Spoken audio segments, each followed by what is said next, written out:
Excited.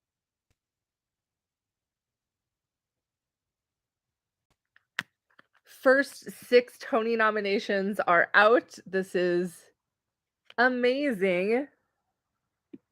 Let's see if I can do a split screen. Yes. Dun, dun, dun. New window.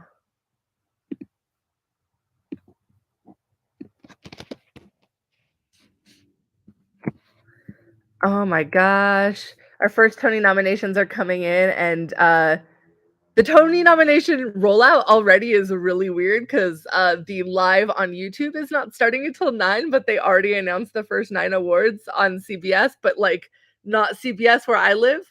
But you can see the first 6 categories already on Twitter, and we are already seeing some surprises. This is amazing. Um, dun dun dun.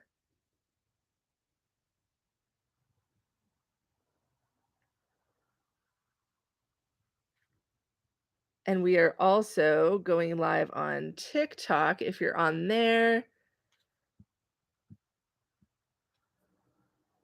Leading actress in a play, we only got 4 nominees, which is expected, but the big surprise there is Jessica Hecht over Laura Linney, which is wild. Um, Jodie Comer's gonna take it, so, you know. But my favorite so far is, lead actor in a play. We got both Yaya and Corey Hawkins in for, Top Dog Underdog, which is awesome.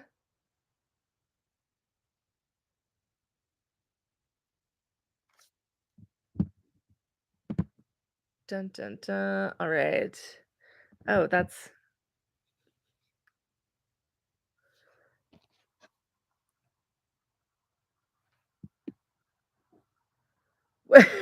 Imagine if Bad Cinderella ended up not getting a nomination for Best Musical, which, like, thank goodness.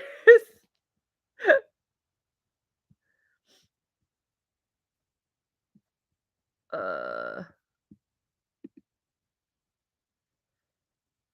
Best Play, Life of Pi did not get a nomination, which is a bit shocking, but we did get Between Riverside and Crazy, and Ain't No Mo snuck in, which I'm super happy about. And Cost of Living, Fat Ham, Leopoldstadt, so love that category. Was kind of hoping that Life of Pi would get it over Leopoldstadt, but Leopoldstadt is the stronger play. Um, but yeah, best musical nominees are Anne Juliet, Kimberly Akimbo, New York, New York, Shucked, and Some Like a Hot. So no Bad Cinderella nomination there. I think so far they've gotten nothing. Um,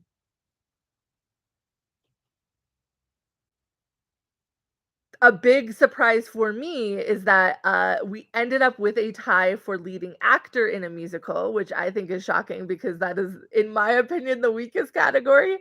Um, But Colton Ryan ended up getting a nomination, and Anna Uzelli, who's also in New York, New York, did not, which I think Anna is fantastic. That to me is a major snub, but I'm glad that Sarah ended up getting a nomination. Um, dun, dun, dun. And I'm happy that Lorna ended up getting a nomination because I was worried she was going to end up being kicked off because of the late round of nominees. But a lot so far, we've gotten a lot of fall shows get nominations, which is awesome. I was worried that they were gonna get forgotten, especially shows like Top Dog Underdog, Between Riverside and Crazy. These were all fantastic shows that closed in January, or in the case of Ain't No Mo, it closed in December after only 2 weeks. So I'm really happy that we saw an Ain't No Mo nomination for Best Play. I'm happy that we're getting Top Dog Underdog nominations because that to me is one of the best plays so far. So very exciting stuff already. But we only have uh the first 6 categories, I believe, and the rest are going live at 9 a.m. So we got about 9 more minutes.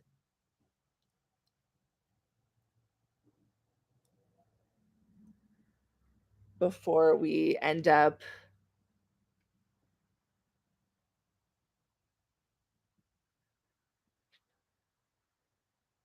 But yeah, one of the big shockers so far is that both Prima Facie and Life of Pi did not get a nomination for Best Play, but we instead saw a bunch of the fall shows get nominated, like Ain't No Mo, Between Riverside and Crazy, and Cost of Living. Hello, Madeline.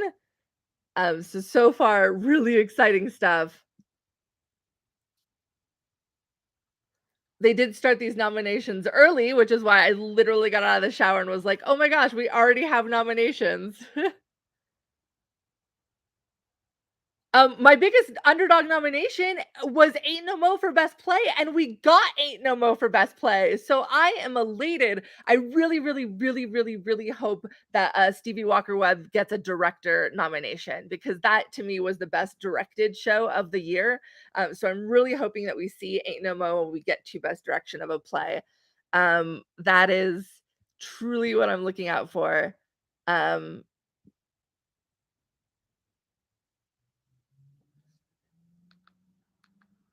and now we are the Tony Awards. Looking for the live stream on YouTube.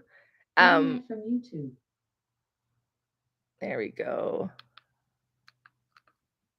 The rest of the nominations are going live at 9 a.m. So currently waiting on that. They are not there yet. But really exciting stuff already, and we're just getting started. No surprises in the best musical category so far, but we did get a bit of a surprise in leading actress in a musical with um Anna Uzelli not getting a nomination, but Colton Ryan getting a nomination for New York, New York for lead actor. We have our first tie, which is lead actor in a musical. So we did end up getting 6 nominees, which is wild to me. I would have expected to see a tie in leading actress in a musical, but so far our only tie has been leading actor in a musical. So we have 6 nominees there. My favorite category so far is lead actor in a play. We got both Yaya and Corey from Top Dog Underdog. Sean Hayes, which was to be expected.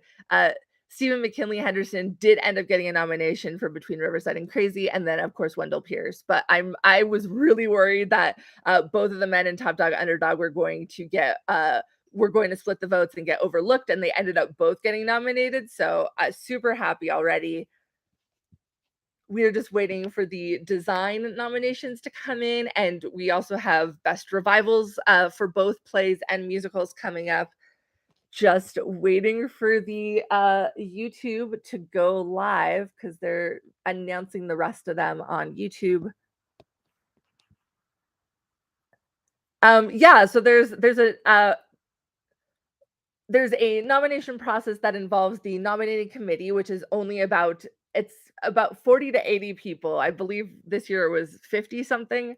Um, but they will go ahead and nominate everything that they want to nominate. The thing that you have to look out for is that if there are 9 eligible shows or people. So if there's 9 eligible shows or people, you get 5 nominees unless there is a tie for that last spot. And if there's a tie for the 5th spot, everybody that's tied gets a nomination as well. So that's how sometimes you'll get 6 or 7 nominees in a category. If there's less than 9, which we did see for leading actress in a play this year, there's only 4 nominees. And then if there's less than 5, it's depends on the percentage of votes that each of the nominees get. So that's why in 2020, even though there was 2 eligible actors for leading actor in a musical, Aaron Tveit was the only one that ended up getting a nomination because Chris just ended up not getting enough votes to get the nomination. There was not a live stream for Top Dog Underdog. I really wish there was. Sorry if you are watching on YouTube, but I have to go get my water bottle. So we are before we get this started. But TikTok gets to come with me. Um, yeah, so unfortunately no Top Dog Underdog stream I really wish that there was. There was a stream for between Riverside and Creek.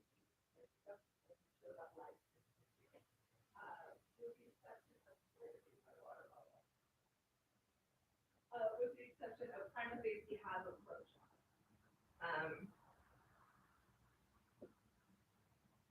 Who do you think has song memory the best? Oh, I'm not like a hardcore Cats fan, so I don't know that many versions of memory. How do you lose a whole water bottle? Yeah, so the first 6 nominated categories are live on Twitter right now. Oh, it's right here. We're all good. The first 6 categories are live, which is just best play, best musical, and then the leading actor and actress in each of the categories.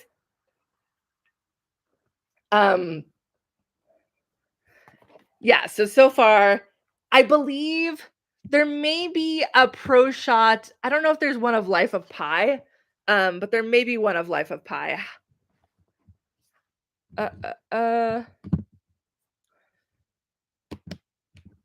Yeah, so they just did the first 6 nominations. We don't have the rest. We're currently waiting right now for the rest of them. But so far, I guess I should subscribe to the Tony Awards and then it'll notify me when they go live. Oh, they did stream Life of Pi. Awesome. So there is a pro shot of Life of Pi out there.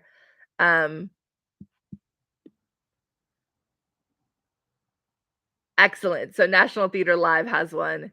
And it looks like it may be going into UK cinemas soon. I know for Prima Facie, they did do Fathom events in the States. So we did get to see that. They ended up screening it a couple days. So I imagine we'll see something similar with Life of Pi when it's no longer on Broadway. Oh, it already happened. Amazing. And they're doing a tour. All right, come on. Yeah, already we've had shocks. I think the biggest shock to me so far of this awards is that Life of Pi and Prima Facie did not get nominated for Best Play at all, which is yeah, Best Play has been the biggest shock so far. And there were 17 new plays, I believe. It's like 16, 17, or 18. I don't remember the exact number. But like a ton of new plays this year, and I am shocked that Ain't No Mo ended up squeezing in. I am pleasantly shocked because I really loved that play. I really hope that Stevie Walker Webb ends up with a director nomination. So we'll see here in a bit. But that's gonna be my dream nomination for the rest of the nominees, which they should be live.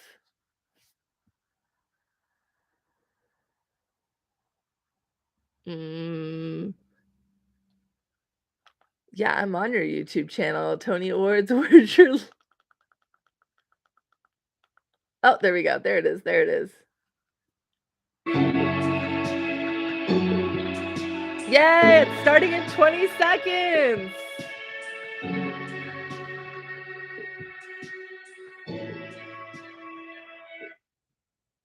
No, I didn't want to pause.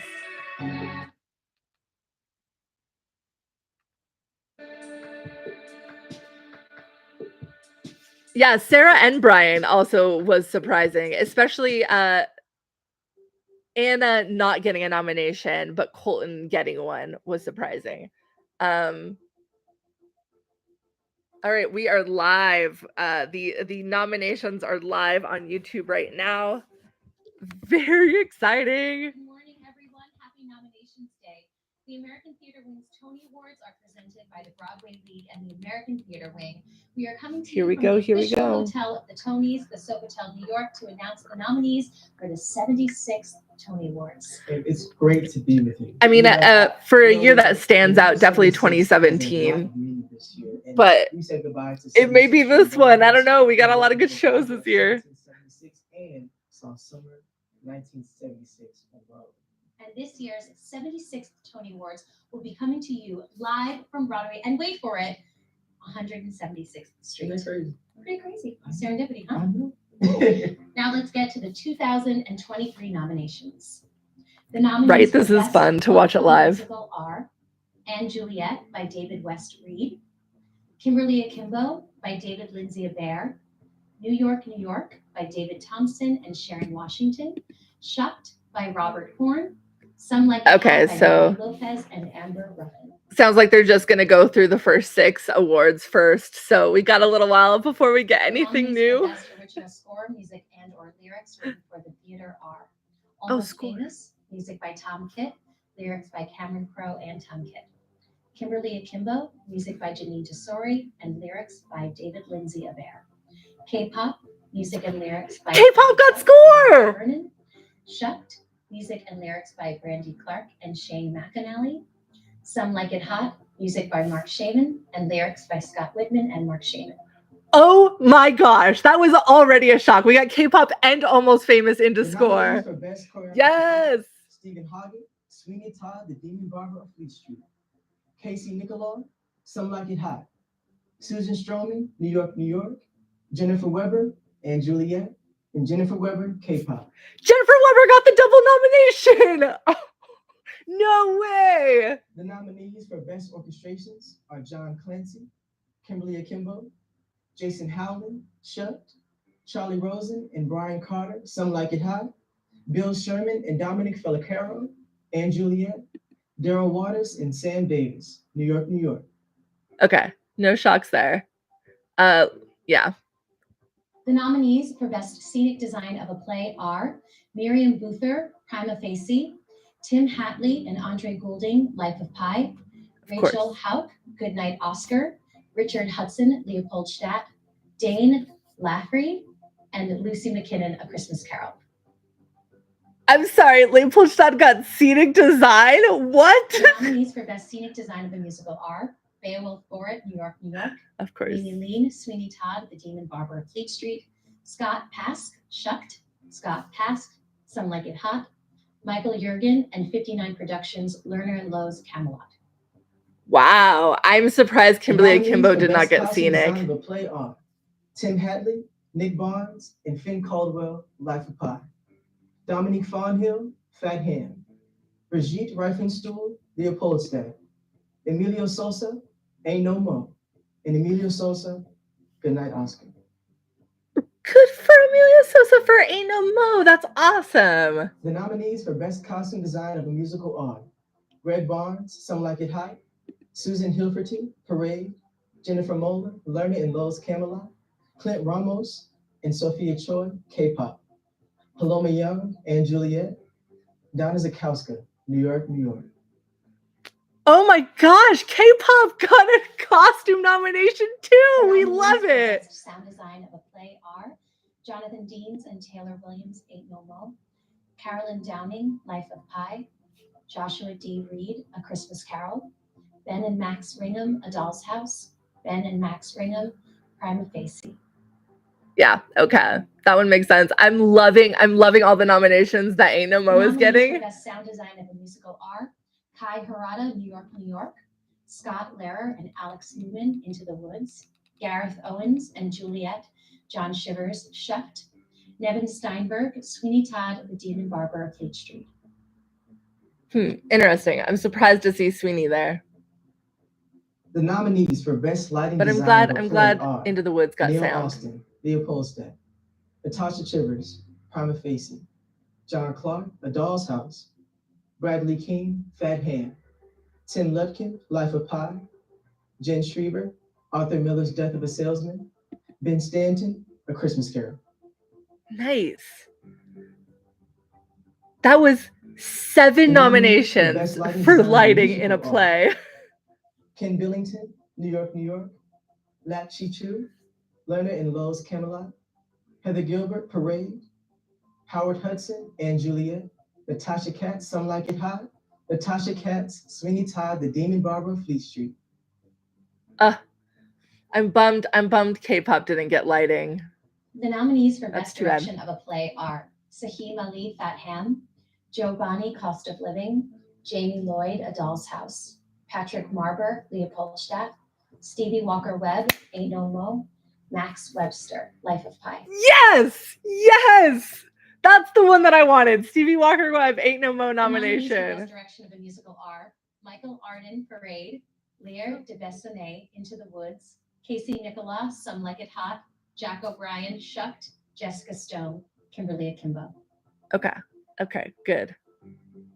We're not seeing a lot of Kimberly Akimbo The nominations, nominees which for is Best surprising Performance to by an me. actor in a featured role in a play are Jordan E. Cooper, Ain't No More, Samuel Jackson, August Wilson's The Piano Lesson, Ari Moy, A Doll's House, Brandon Uranowitz, Leopoldstadt, David Zayas, Cost of Living. Wow. I'm glad Ain't No Mo's The getting all these nominees for Best Performance nominations. by an actress in a featured role in a play are Nikki Crawford, Fat Ham, Yes. Crystal Lucas Perry, Ain't No Mo, Miriam Silverman, The Sign in Sidney Brustein's Window, Katie Sullivan, Cost of Living, and Carrie Young, Cost of Living. Wow, the double nomination for Cost of Living. Love that we got The a Crystal nominees for Lucas Best Perry. Performance by an actor in a featured role in a musical are Kevin Cahoon, Shucked, Justin Cooley, Kimberly Akimbo, Kevin Delacula, Some Like It Hot, Jordan Donica, Lerner and Lowe's Camelot, and Alex Newell, Shucked. Alex Newell got the nomination. Thank goodness. Thank goodness. I was worried. I was a little bit worried. The nominees for Best Performance by an actress in a featured role in a musical are Julia Lester, Into the Woods, Amazing. Ruby Ann Miles, Sweeney Todd, The Demon Barber of Fleet Street, Wow. Bonnie Milligan, Kimberly Akimbo, Natasha Yvette Williams, Some Like It Hot, Betsy Wolfe, and Juliet. Wow. No Bad Cinderella. I think that was It Bad takes a Cinderella's team best chance to right put on there. the Tony Awards each year, and we really want to take a moment to really thank our sponsors. And I'm really a special, happy special Julia thank you got her to nomination for Sophie Into the Taylor for Woods blessing us because this I was worried The about that nominees one. for I'm Best shocked to see Performance by an Ruthie in there actress though. a leading role in a play are Jessica Chastain, A Doll's House, Jodie Comer, Prima Facie, Jessica Hecht, Summer 1976, Audra McDonald, Ohio State Murders. Still shocking to see Jessica Hecht over Laura Linney, but that's one of the last plays I need to Best see. Performance by an actor in a leading role in a play are Yahya Abdul-Mateen II, Susan Laurie Parks' Top Dog Underdog, Corey Hawkins, Susan Laurie Parks' Top Dog Underdog, Sean Hayes, Goodnight Oscar, Stephen McKinley Henderson. Okay, we got these ones earlier, so these are all Wendell Pierce, Arthur Miller's Death of a Salesman. repeats.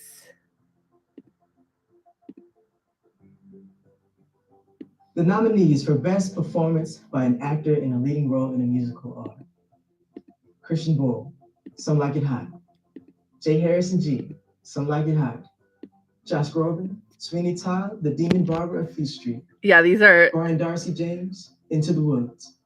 Ben Platt. Yeah, not a lot of Coleman, nominations New York, for New Life York. of Pi. The nominees for Best Performance by an actress in a leading role in a musical are Annalee Ashford, Sweeney Todd, The Demon Barber of Fleet All right, Street. they're going through the leadings Sarah again, Bareilles, so Into the we Woods, already got Victoria these. We Clark, have a moment to Kimberly breathe. Lorna Courtney, and Juliet. There's And definitely been Michaela some Diamond surprises so far. One of the biggest surprises is that Sharon D. Clarke did not get nominated. I think that's one of the biggest snubs because I thought she was going to take it. But no Sharon D. Clarke for Death of a Salesman. James Ives, and Leopoldstadt by Tom Stoppard. The Cost of Living nominations are wild. I'm really glad that they remembered that And play. the nominees for Best Musical are And Juliet, Kimberly Akimbo, New York, New York, Shucked, and Some Like It Hot. Okay, we're still waiting on revivals. The nominees for Best Revival of a Musical Here we go. are Into the Woods, Lerner and Lowe's Camelot, Parade, Sweeney Todd, The Demon Barber of Fleet Street. All right. Yep, that's what I had. No surprises there. The nominees for Best Revival of a Play are A Doll's House by Amy Herzog, August Wilson's The Piano Lesson, The Sign in Sydney Brustein's Window. Oh, Susan Laurie Parks, Top Dog, Underdog. okay, cool. No Death of a Salesman though for revival of a In play. addition to all of these brilliant nominees, the Tony Awards will honor Lisa Dawn Cave, Victoria Bailey. I'm actually Robert surprised Death of a with Tony Salesman did honors for not get a lot excellence of in the theater. nominations. This year's Isabel Other than the Stevenson Award-winning actors. is Jerry Mitchell. Please log on to TonyAwards.com for a full list of this year's nominations. Yeah, I'm pleasantly surprised Almost Famous got in for score. I'm even more pleasantly surprised that K-pop ended up getting a nomination for score, which I'm very, very, very Congratulations again to happy. all of this year's nominees. And please tune in to the 76th Annual Tony Awards on Sunday, June That is 11th it. at That's all 6:30 of p.m. them. Turn your TVs on. Yeah, no Oscar Isaac for leading actor in a play. K-pop did do okay. I'm really happy that we got to see K-pop get nominations. Interested in attending the Tony Awards in person at the United Palace Theater, a limited number of tickets That was. are now available. And before we end Oh, this, you can buy tickets to the Tonys now if you want.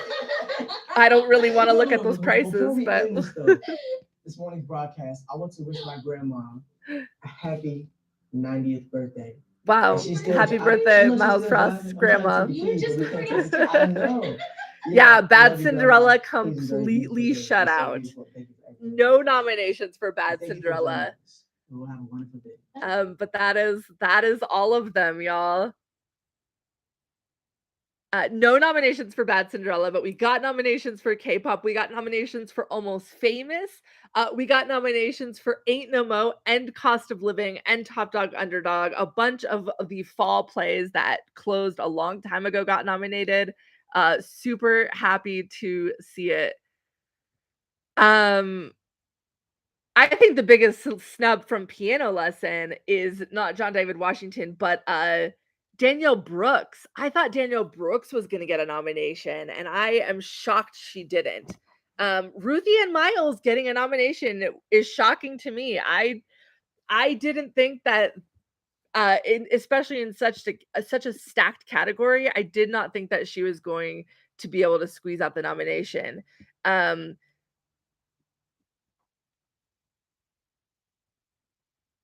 I'm sad that we ended up not seeing Ali Mazi pull out a nomination.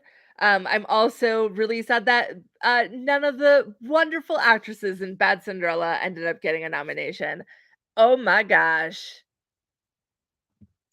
Hello. Some shocking stuff. I'm good shocking. Good. The Life of Pi got like based. I mean, it got scenic or got like scenic stuff. Yeah. I was like looking at so many. Death of a Salesman got nothing. It got just Wendell Clark. It did not get Sharon. Did not get Andre. Did not get any other. Oh, I thought it got a featured. Did it get featured?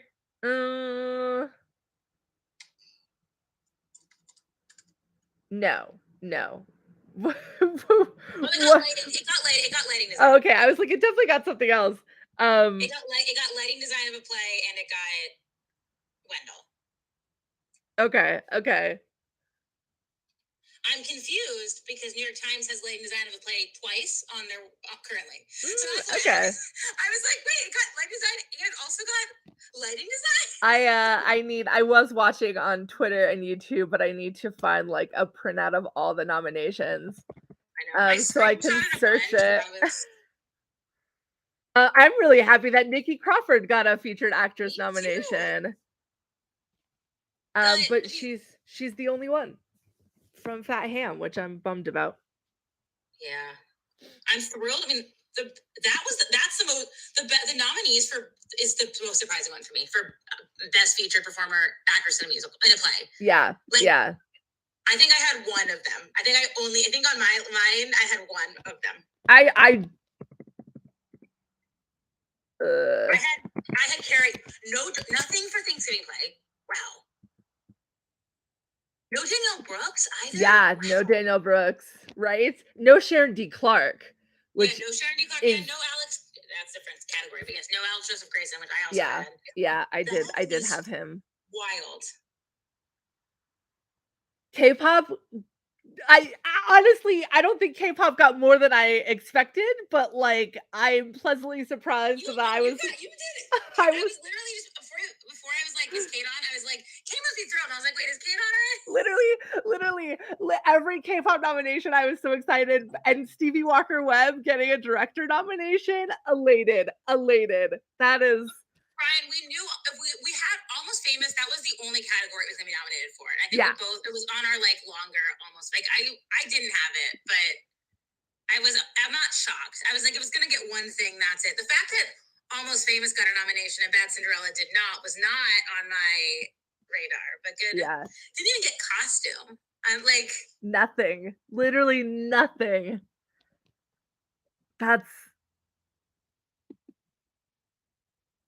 Why can I not find this? I'm also surprised at how little nominations Kimberly Akimbo got. And I'm surprised that Anna Uzelli got shut out, but Colton Ryan got in.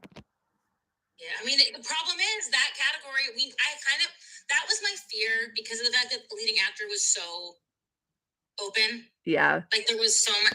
Christian and Jay is ridiculous, but that's, is what yeah. it is. Yeah. But I was talking to Dan before earlier, and he was like, if TikTok was nominating, Christian would not be up there, but we forget that we are not in charge of the Tony nominations. I'm telling you, I want to do a TikTok awards list, TikTok and YouTube. We'll do them both. Anybody that's seen all the plays, we'll do our own awards. Yeah, a lot of Into the Woods nominations, which I am also surprised about. And Into the Woods now I'm like, is that the favorite, I guess? But I am surprised that Gavin didn't sneak in because he's the only one that I thought was a surefire nomination. I didn't have Sarah in my final, not because I didn't think Sarah was amazing. I didn't have Sarah either because I had Anna. And I had Philippa, who also got. Oh sucked. yeah. Jordan Donica got it. Yeah. Oh, I did have Philippa over Lorna, and then I saw Lorna and was like, I hope she gets nominated. I can't get over. I'm not against any of these, but I can't get over that there's 6 costume design of musicals, and Bad Cinderella couldn't even sneak in. There was one category where there was 7 nominees, and it was like lighting design of a musical. Parade is New York. Okay, I will say I want to go back, and I'm not going to be mean in my thing, but all these people were like, New York's not going to get that many nominations. Your nominations are terrible because New York. And I was like, wait, just you. I think my nominations, I was very wrong on a lot of them, but I was right on New York. Yeah. Let's see, how many? Yeah, New York getting booked, which I did not have New York getting booked at all. So that was not on my radar. Yeah. I'm still mad with how many nominations Leopoldstadt got, especially scenic design of a play. I think is maybe my least favorite nomination. What scenic design? What is the scenic design? The Christmas tree? Right.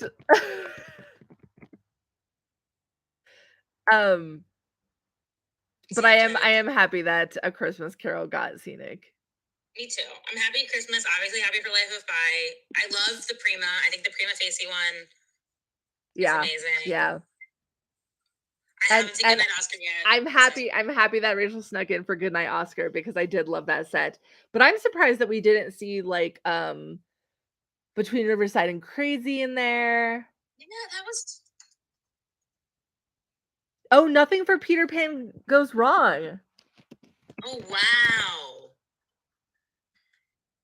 Yeah, Peter Pan Goes Wrong got completely shut out. Nothing for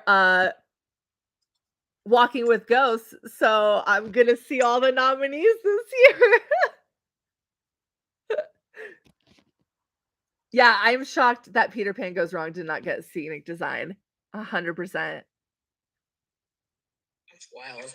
Shucked got a ton of nominations, which yeah. Oh my gosh, you're right. Thanksgiving Play got completely snubbed. Yeah, Thanksgiving play got completely stumped. We got nothing. No Darcy, no Katie, no anything. Oh my gosh. Yeah, now I have to like collaboration also didn't get anything. That's not shocking. I didn't have it getting anything either. I didn't either. Not because it wasn't a good show. It just wasn't like I thought maybe Jeremy could sneak in, but he didn't. So Yeah. Yeah, nothing for pictures it's from fine. home. MPC's thrills. MPC has never been happier that Cost of Living got like what 5 nominations for Cost of Living. Yeah. Oh yeah. Three acting nominations. And they got Jessica Hecht in there. Oh yeah. For summer. Which I'm kind of surprised about, to be honest. I'm surprised Jessica Hecht over Laura Linney, and I'm surprised Jessica Hecht over Rachel Brosnahan. Like the sign only got supporting actress and revival. Yeah. Yeah, that's wild to me. That we only saw it twice. Why do you think I'm surprised about Life of Pi, but I guess they decided that they liked the scenery and they liked the scenic because they liked the design awards and they didn't like the show, which is Neil Patrick Harris was eligible for Peter Pan. He was eligible. That's what the reason Sign opened was so they get their revival nomination, and they got their revival nomination. I'm shocked they got their revival nomination and they didn't get either actor or actress. Yeah. Miriam got nominated, so good for her. I know. She's extremely good in it. Leading actor was such a stacked category though, and I'm not mad that Oscar didn't get it because we got both of the Top Dog Underdog actors. Me too. Which like well, no, and I had neither of them in only because I was like, how do you pick one? And they decided we don't pick one. We pick both. Yeah. Yeah, because I think the only actors that I had that didn't make it in were Jefferson Mays and Oscar Isaac. So I'm not mad we swapped in Yaya for both of those. Yeah. That's a great category. It's annoying because it's 4 people of color and fucking Sean Hayes is gonna win. Right? Right. Same with revival of a play. I mean, same with new play. New play, it's like these fun, hip, cool plays, and then fucking Leo Polshad's gonna win. I know. I'm already mad. Well, especially because you know that Ain't No Mo and K-pop are going to get shut out of the awards because you don't have to have seen all of the shows this year. So that will be the one that people miss. But I am curious. I guess those are the only 2 shows that closed like super early because if you've missed 2 of the nominees, you can't vote at all in a category. So like if somebody missed Cost of Living and Ain't No Mo. Some like at hot leads. Okay. Yeah, I haven't done a tally. Thank you, Malcolm. That makes sense. I also love that every single review just panned the Sweeney Todd choreography and then that got nominated. I'm shocked. I'm shocked that Sweeney got as many nominations as it did, honestly. I'm actually shocked that Natasha made it into supporting or featured actress. I mean, I in bad news, this makes me feel like Angeliette's chances are lower. For what? For best. Like I feel like looking at this, you look at the nominations, it's hard to be like when I mean, I still hope Angeliette wins overall, but Some Like It Hot is like crushing. You think Angeliette's gonna win over Kimberly Akimbo? No, Some Like It Hot. I'm just shocked that you were rooting for Angeliette to win overall. I wasn't. Oh, okay. No. I was rooting for Kimberly Akimbo. Okay. But I think Some Like It Hot is going. I don't know. We'll see. Yeah. I mean, maybe. Akimbo got 8, which was the expectation. Chuck got 9, which is a massive surprise. I mean, A Strange Loop didn't get. You're right. The most nominations. If Sondheim, he's dead, so anything with his name is going to be nominated. Oh my god. What a comment. my friend. Wow. What a comment. Wow. I mean, Into the You're Woods right, no, also you're right, had though, some 'cause of the so best I forgot last year Strange Loop won nothing except for like best musical, right? Like, and best book. And best best book. book. Yeah. Okay. Oh. That's true. Great Comet did have the most nominations. You're correct, Brent. Beautiful Noise got completely shut out Oh, as yeah, well. Yeah. nothing for Beautiful Noise. Good. Wow. Nothing for dancing. Sorry, Brandon. Yeah. Nothing for 1776. But I am so happy that Crystal Lucas Perry got the nomination for Ain't No Mo. That was a lovely surprise. I love every one of my comments right now are like, Bonnie for sure is gonna win, and then it's like, no, Betsy for sure is gonna win, and then it's like, no, Natasha for sure is gonna win. I'm like, I think they're all for sure winning. Actually, I know for sure one of those women will win. I think that's probably a good guess. One of the nominees will win. I'm going back and I'm like forgotten everything. I feel like I do this and then I immediately just forget everything that's happened. Yeah.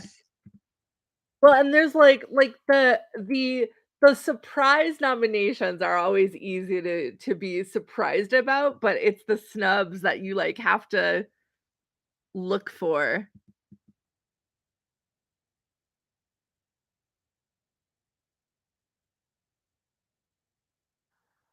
Yeah, I can't believe Sweeney for choreo. I am super happy that Jennifer Weber got the double nomination though. Yeah, me too. She got the double, and then someone in lighting got the double. Who was it that got the double? Oh, and Ben the Ringham. Oh, Natasha Katz. Sound design. The British folks.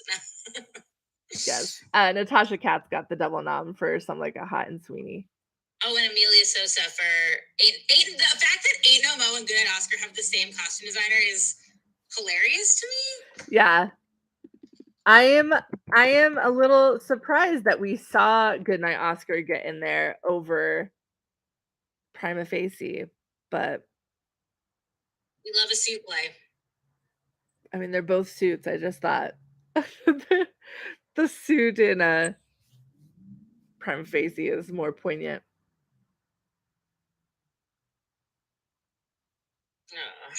Okay, I have a meeting at 9:30, so I should go. But I might join Fun. Well, and then we're recording our podcast later. Oh yeah, everyone, you'll listen to our reactions again in a couple of hours. Okay, bye friends. See you later. Bye. Yeah, tons of nominations for K-pop. I predicted those nominations and I'm still elated that K-pop got as many nominations as it did. I think the only one that I had it for that it ended up not getting was lighting design. It did not get a lighting design nomination, but score, choreo, costume. Oh, I also had it for sound, which it didn't get. Oh, yeah. Hearing Almost Famous before K-pop was a little nerve-wracking, but for original score, in my opinion, there were really only 3 shoo-ins. I'm surprised that we didn't see a play sneak into best score this year, but wow, nothing's been pulled from TDF. Yeah, super bummed about Ali and Steven from Kimberly for sure. Not getting nominated. Colton Ryan to me wasn't shocking. What was shocking is that Colton Ryan got a nomination and Anna Uzelli did not. Which that's an actress I feel like was a more stacked category, but I'm surprised that the only category that we saw a tie for the actors was leading actor in a musical, because I thought that was one of the weakest categories overall, and I'm shocked that that's where we saw the tie. But oh my gosh, what did Bad Cinderella tweet?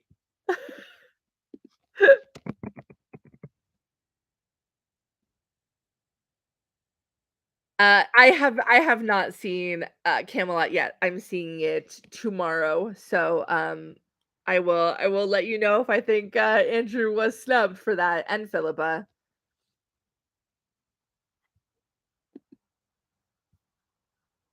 The, the "Wow, okay" gif. Amazing. Yeah, I'm surprised that we didn't see Alec Joseph Grayson from Parade. That to me was definitely a snub. Um, especially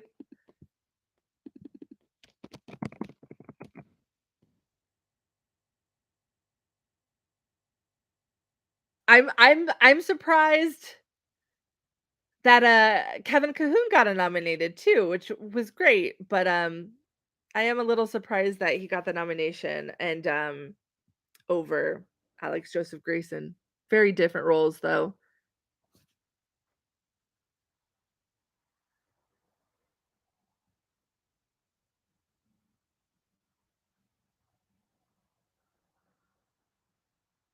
Yeah, Johnny, it's a virtual tie, so it may not be, like, the exact number, but it does and there's not a lot of, nominators for the Tony nominations. There's only, like I forget the exact number. I wanna say 53, but I could be making that up, but it's less than 60. So, a 10% is just a couple votes. That's like a virtual tie, to get an extra nomination. I don't think that Kevin and Alex split the votes. I think if you're voting for one person from Shucked, you're voting for Alex. Um, I am shocked that Will Swenson did not get a nomination, 100%.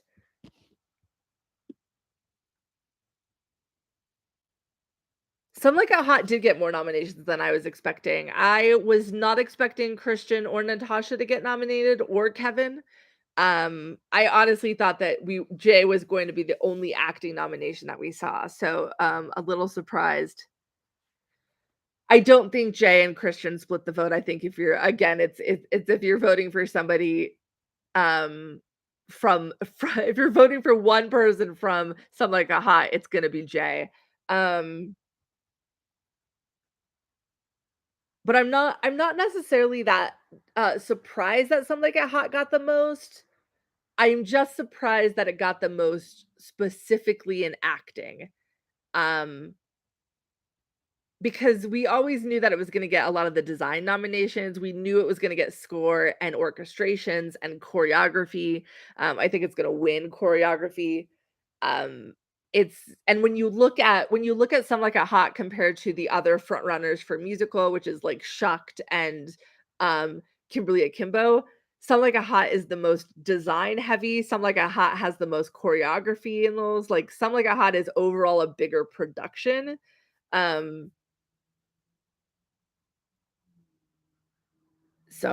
so yeah, the only thing that's surprising to me is that it ended up getting as many acting awards as it did. But everything else for Some Like a Hot is not surprising at all. I I sort of agree that like I think Ben Platt's performance is Tony nomination worthy. I don't know if I think he should win. If I was voting, I would be voting for Jay. Um, Alex did not get nominated for Once on This Island, so really, really, really excited to finally see them get nominated for Shucked. This is Alex Newell's first nomination.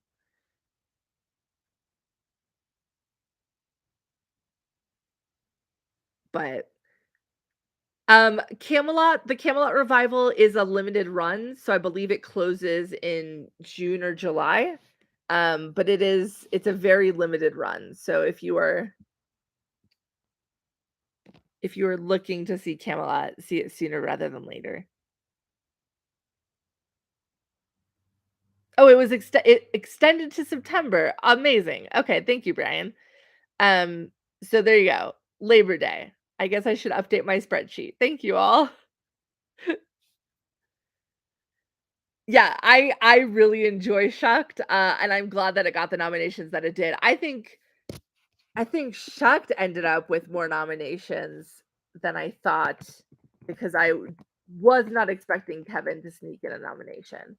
Um, yeah, Shucked got musical book, score, nothing surprising there, and then 2 featured actor roles and direction, scenic, sound, orchestrations. Yeah, so nothing surprising. I think I also put it in for lighting, which it didn't get. Um, I I after seeing Lorna, predicted Lorna, I hadn't seen her before, so I didn't think she was gonna make it. But after seeing her, I was like, yeah, she has to get nominated. I agree. I agree, Mom. Sweeney did get too many nominations, in my opinion. I am shocked that Ruthie got it over Allie, as well. Very shocked.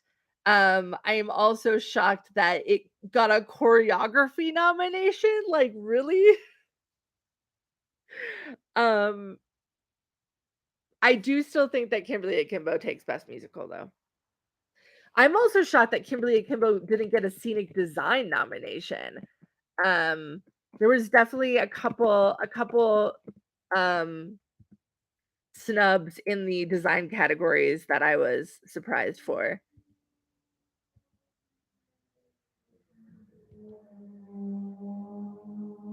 But I'm happy that Justin and Bonnie got nominated, and of course, Victoria Clark, I think, in my opinion, still takes it.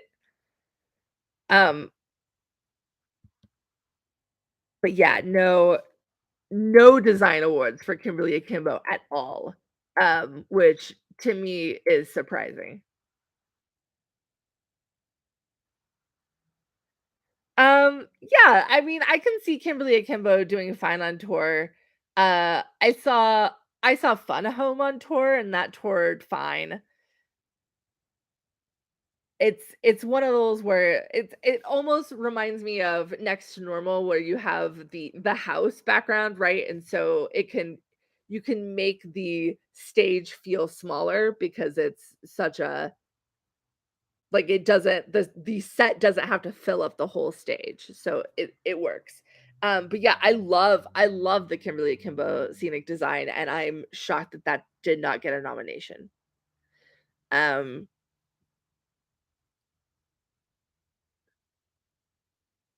Kimberly Akimbo is going to be a great show for college performers to put on. And sure, you have the college kids in old lady makeup, but you could also just have, the one actress that came back to school later play that role. I don't know if Bad Cinderella is gonna tour. They haven't announced a tour yet, and especially with it getting completely shut out, it'll be interesting to see how soon until Bad Cinderella posts a closing notice. And I want them to stay open, but it is I don't know how long they're gonna be able to hold on without getting a single nomination.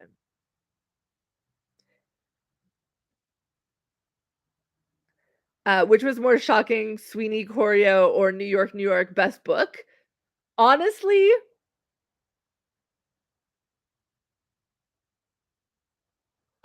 Sweeney Choreo, and only because I don't know. They're both shocking to me. But New York Best Book is wild. Because that was truly one of the worst books in a musical I've seen. And especially because both of those got so panned by the critics. Um, yeah, I mean, that's been my theory too, is that Bad Cinderella holds out until the next Andrew Lloyd Webber revival comes in, but I don't know if they're gonna be able to make that happen. Um, because I don't know if the producers want to bleed money for that long. Or if they just announce a revival to come in over the summer. There's some empty theaters. Yeah, so in terms of the writing strike affecting the award ceremony, looking it really depends. Looking back on 2008 and that writer's strike, they ended up doing waivers for the writers for award ceremonies that happened during that strike that were not related at all to the negotiations. So they canceled the Golden Globes that year, but the Grammy Awards still happened. And they did a waiver for writers to write for the Grammy Awards. They also did a waiver for the SAG Awards, for the Spirit Awards. So I expect we see something similar with the Tonys, but they could also just not write anything and everybody just goes up there and improvs. They just wouldn't be able to get anybody who is a WGA member to present. Sweaty posted about Jesus Christ Superstar coming to Broadway. Okay. I could see Jesus Christ Superstar. I could also see Joseph, because they just recently had a Canadian production that could come to Broadway tomorrow. So I definitely expect that we see one of those two. No Gayton was a little shocking to me, but I think more shocking in that category was not seeing um like a Gavin Creel sneak in for Into the Woods. I would have expected him over Gayton, but especially with how many nominations Into the Woods ended up getting. I have not seen Cabaret on the West End yet. I do think it will do well on Broadway. I believe it's all been all but confirmed that it's coming eventually. Um, just a matter of figuring out logistics. Yeah, I am a little surprised that Peter Pan Goes Wrong did not get a single nomination, especially for scenic. I also probably would have snuck it into directing, but that was a very stacked category, so I'm not as surprised that it didn't get a directing nomination.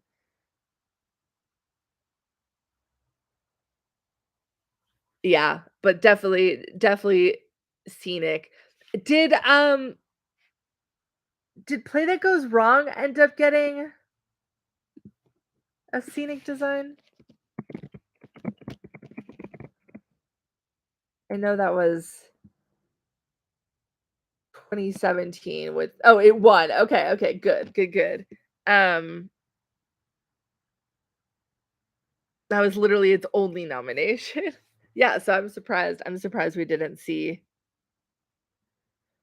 I think Jodie Comer wins. I think she wins. The only really her only competition in that category is Jessica Chastain. Granted, I have not seen Summer 1976 yet, but having seen all three other actresses, Jessica Chastain may get it because she's doing a very good job in a very well-known role. But in my opinion, Jodie takes it. Uh, I'm so sorry you missed Ain't No Mo. It was such a good production. And I am so happy it got as many nominations that it did, especially Best Play. I'm shocked it snuck in for Best Play. Um, Brian, are you only doing the nominated shows then? Because then, yeah, you wouldn't have to go see Dancing or A Beautiful Noise. I am very happy that Walking with Ghosts did not get a nomination because that's going to be the only show I missed this season. Um, I agree. I think we're getting to the point that projection design should be its own nomination and not just lumped in with scenic. Um, but I get why they still do that. But projection design is being used so consistently at this point, at least in musicals. It's not as much in plays. Other than Collaboration had projections, and I guess technically Thanksgiving Play, both of which got completely shut out.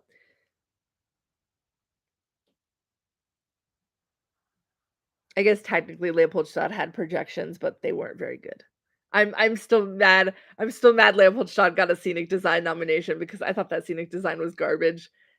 Um, especially over shows like um Between Riverside and Crazy.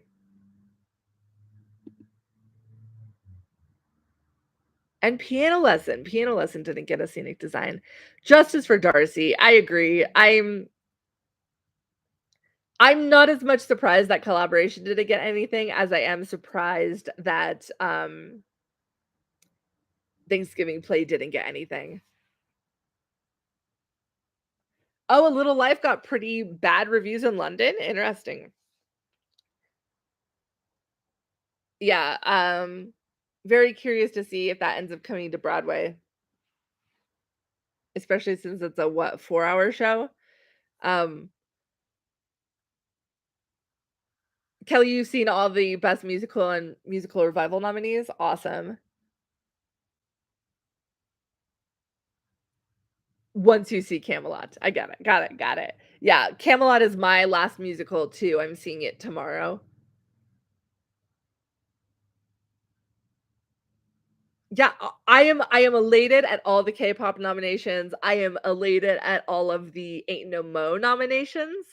You do have to go see Sound Like a Hot. Sound Like a Hot is a really good show. It's got its problems. It's got major problems, and I'm not that happy that Christian Borle ended up getting nominated. Um, but it's a very good show.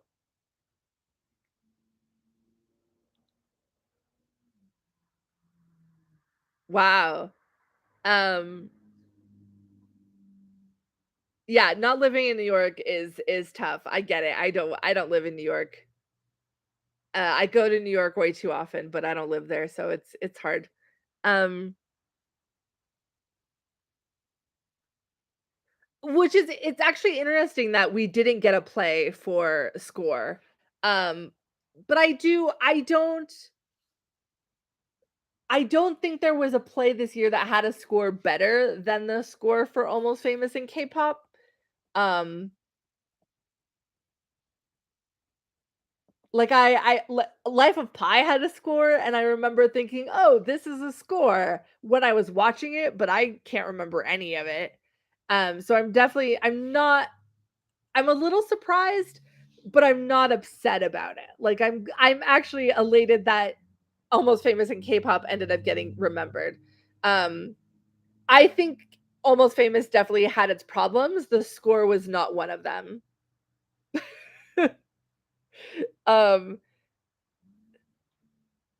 orchestrations was one of them. I will forever be mad at the Almost Famous orchestrations. Um, and the the book I think needed a lot of work, but I thought the score was the best part of it.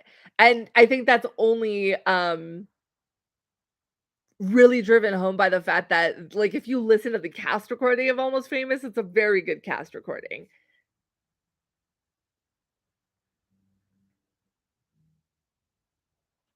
I was hoping for a Bad Cinderella featured actress nomination. I was rooting for Grace, but I would have taken Grace or Carolee. Um Biggest surprises, honestly, are the fact that K-pop and Ain't No Mo ended up getting as many nominations as they did, and I am elated. I could not be happier. I was really worried that both of those shows were gonna get overlooked. Um, but yeah, I'm a little surprised that Bad Cindy didn't get orchestrations or sound design, because the sound design is actually really good. Um,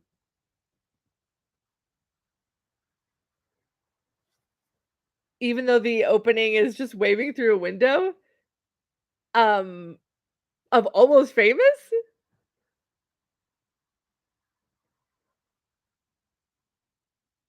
1973 sounds nothing like waving through a window.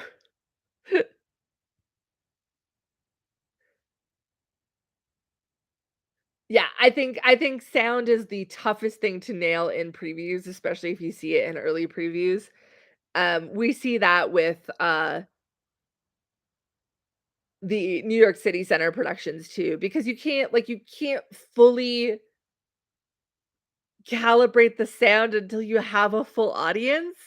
Like, you just it the sound is so different in an empty theater than it is uh, in a full theater that is sold out. So it's hard to adjust that in the rehearsal period. Tom Kitt does have a very eclectic discography. I even think that Almost Famous, the score alone is pretty eclectic. Yeah. Yeah, definitely shocked. I probably would have put Bad Cindy in for choreo over Sweeney Todd. I am excited for this upcoming season. Definitely excited for Grey House. I'm seeing that on Friday. I still have to figure out when I'm seeing Here Lies Love, but they just announced that cast. It's the first all Filipino cast on Broadway, so awesome. Um, and I cannot wait for that. I have to somehow get on the dance floor. But I also don't know if I wanna pay $200 for a show, so I'm hoping that they announce a Rush or lottery policy and that those tickets end up also being on the dance floor because it seems wild that those tickets would be so expensive. Um, yes, yeah, no, super, super exciting to see an all Filipino cast. TKTS, the dance floor? Yeah, I mean, that's always the backup is Cape. Hello, Jackie. But yeah. Oh, Brian, you applied as a floor coordinator? Honestly, I was thinking about it. I was like, "This could be a fun summer job," and then I just, temporarily moved to New York for the summer. But then I realized if I did that, I wouldn't be able to go see shows because I'd be at Here Lies Love every night. So, that quickly but that'd be so much fun. I mean, Brian, that's a strategy, quit after opening. Um, but I definitely was considering it, especially because, that's like crowd control is where a lot of my experience is in, theme parks. You're not going to a Broadway show and then being asked to dance. I mean, they have seats, so you don't have to stand if you don't want to. Um,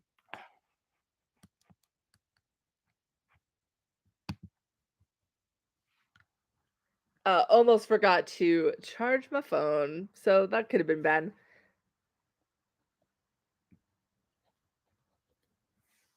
I mean, honestly, the dance floor should get a run with TDF tickets. I'm surprised because the people that I feel like are most likely to go to the dance floor seats are not going to be able to afford $200 tickets. So I expect that we end up seeing.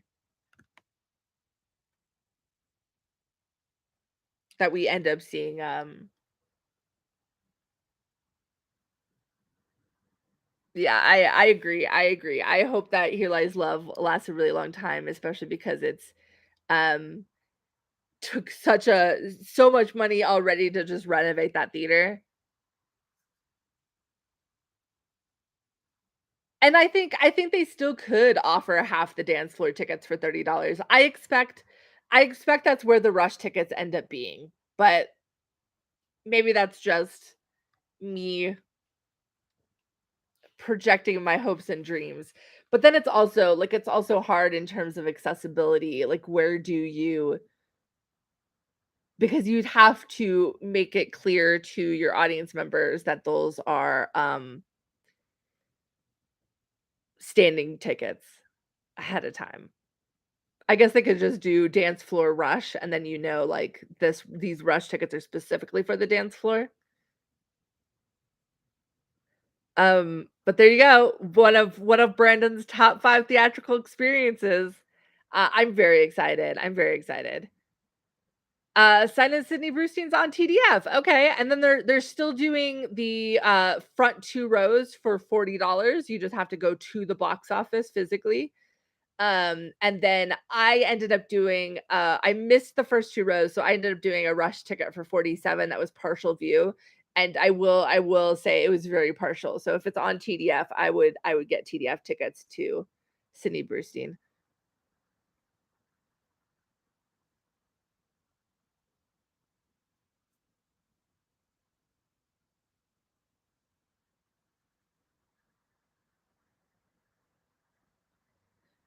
Oh, they could do a tiered rush for Here Lies Love. That's not a bad idea. Do like, $30 dance floor tickets and then $40 if you wanna sit. Though in the case of how they're actually pricing tickets, it would be the other way around. Did company do, tiered rush as well? Maybe that's a Jacobs thing, because I think Almost Famous may have had tiered rush. I did Almost Famous, lottery, and standing room, but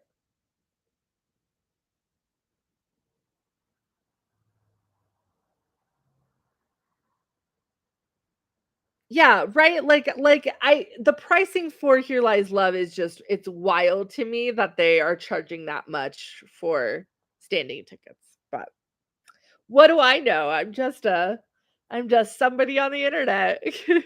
Yeah, there were a ton of surprises in the nominations. I think the biggest snub, in my opinion, is Sharon D. Clark not getting a nomination for, Death of a Salesman, because I thought she was going to win. So surprising. But very, very happy that both of the women ended up getting nominated for featured actress for Cost of Living. So both Katie Sullivan and Carrie Young. Um, the Tonys love Carrie Young, and honestly, I don't blame them. She's fantastic. Yeah, that is the perk of living in New York, is being able to enter lotteries every single day. Yeah, I agree. We were very focused on recency bias, and has not been the case with the Tonys. But I also think that because there's so few nominators, that we don't get as much recency bias, because they have to have seen everything, and there's only like 50 of them. Sharon D. Clark was eligible for featured actress in a play, not leading, so she wouldn't have been nominated instead of Audra. I'm not surprised that Audra got the nomination. I am surprised that Laura Linney got did not, and Jessica Hecht did, but I have not seen the show, and from what I hear, Jessica's part is, more like the has more meat to it, I guess.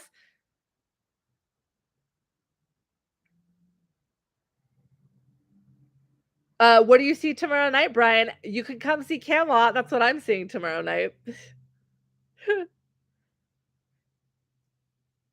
Did, what did Camelot ended up getting a lot more design nominations than I was expecting. Yeah, scenic design and costume design wasn't surprising, but scenic design was a bit surprising, and lighting design.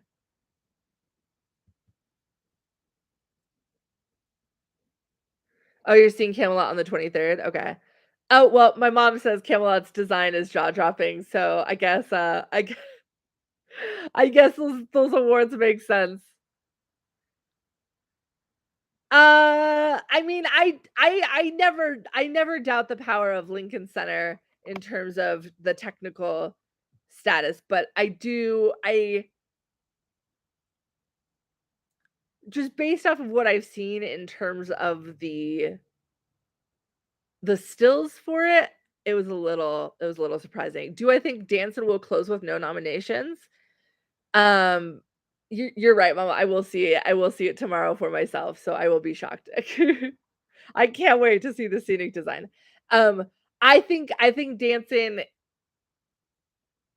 may also be closing soon because it got no nominations. I it'll be interesting to see which one ends up announcing first, Bad Cinderella or Dancing, because they're both not selling well. They both got completely shut out of nominations.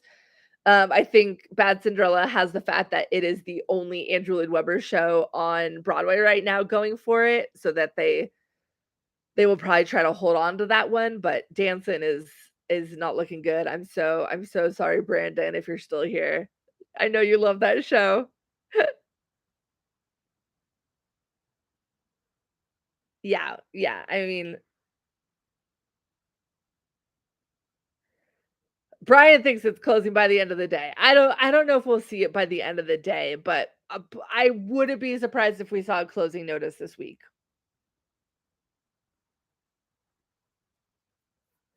Um, I don't think Akimbo loses Best Musical. I still think it's gonna get it. Um, I still think that Victoria Clark's gonna take lead actress too.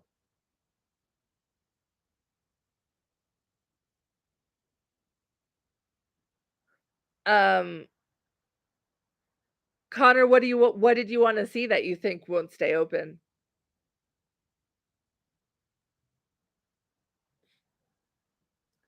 Yeah, it will definitely be interesting if, what Bad Cindy ends up doing. If they end up closing, if they end up performing. There's a couple of shows that I'd be curious to see if they end up performing. Bad Cindy's one of them, but also Once Upon a One More Time. I think we may get a performance by. I feel like they would use the performance spot for advertising because that's going to have already started previews by then. Um we may also get a Back to the Future performance. They'll still be in rehearsals, but it'll be interesting to see if either of those musicals end up performing. Also, Here Lies Love. Um, because I know we've had years where we saw upcoming shows perform. Finding Neverland was a big one. But yeah, nothing, no nominations for Dancing.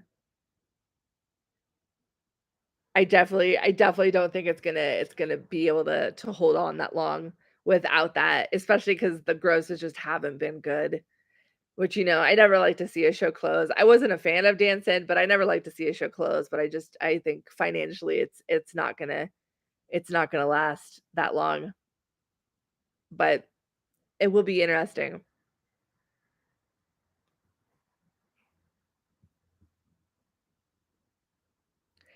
Who do I think will win best score? To me, right now, I don't know. I think Kimberly Akimbo takes book, and therefore I don't think it's gonna end up getting a score. Um, it may be Some Like It Hot, but I also wouldn't be surprised if we saw Shucked take score. I almost wanna say that Shucked takes score, Some Like It Hot takes orchestrations, and, um, and then book goes to Kimberly Akimbo. But I think they all get split.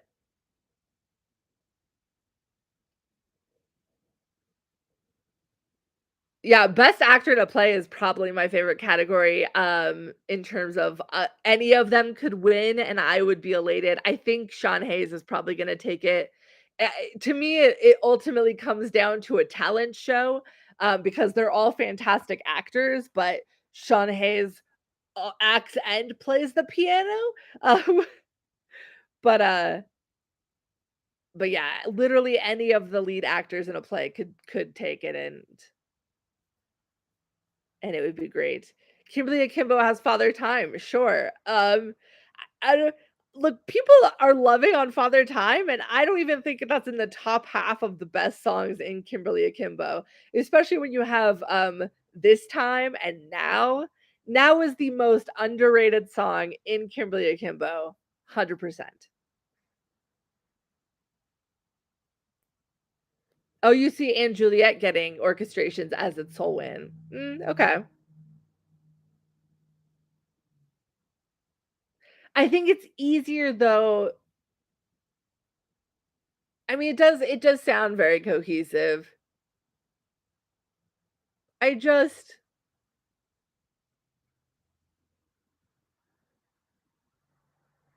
yeah, I don't know. And I love the orchestrations in Anne Juliet, especially the strings.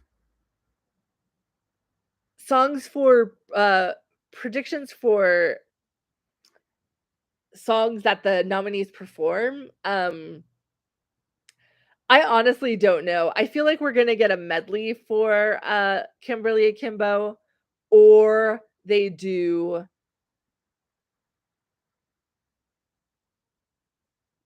just like the opening number.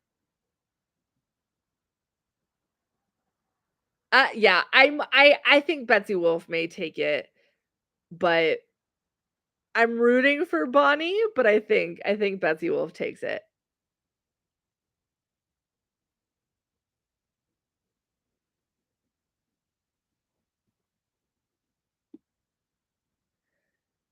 I don't know if Parade will perform. I imagine that we get it. I imagine that we get them doing like, you know, This Is Not Over Yet. In a perfect world, they would not do that song because they've been performing it on everything and they end up doing All the Wasted Time. But I do think Parade performs.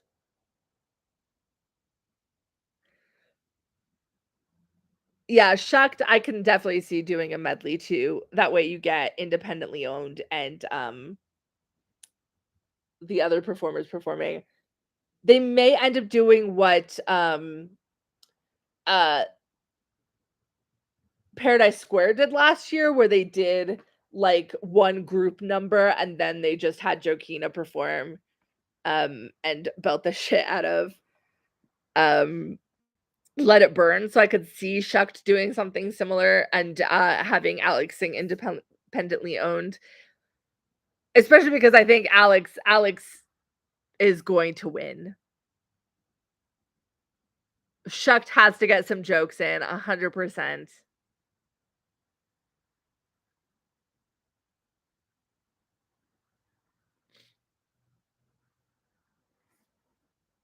But definitely we'll probably see a medley from at least 2 songs from Shucked. All the Wasted Time is the superior song. I agree. I agree. I think it is the underrated song. And I love um Not Over Yet, but that is true. There are a lot of closed shows. I don't think we're gonna see Into the Woods perform because it's closed, but it is on tour. So I'd be curious. Is the tour performing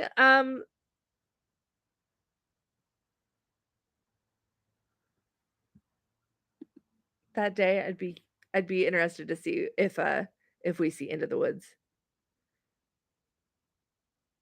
I need to see Parade on Broadway. I saw it at New York City Center, so I do need to go back to that. Oh, the tour is off. Okay. So the tour could potentially perform. I love that K-pop got nominated. I love it. I agree with every single nomination. I also would have put it in for lighting, but that's just me.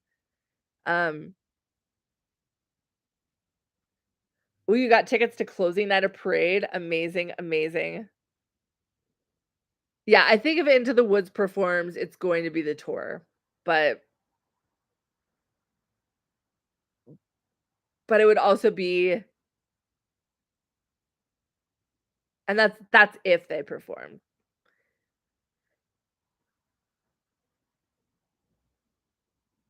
Yeah, and shows have paid for the performance even after they've been closed. Like, Sideshow performed and they had already closed. Uh, Carolina Change performed. Did they perform last year? Yes. Yes?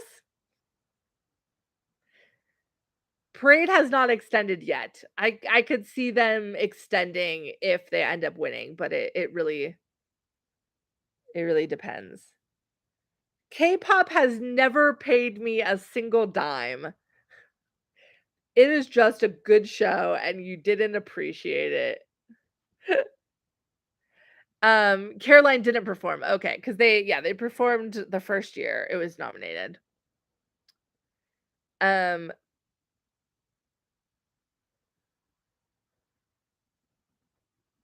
wait, which oh, no. Golden's taken. I was like, I feel like there's something coming into the Jacobs, but it's, theater next to it.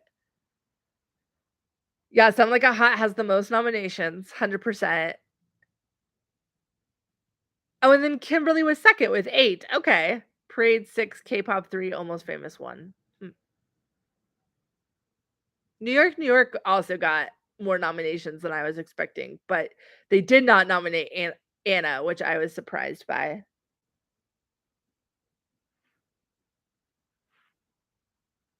Hello, Brian.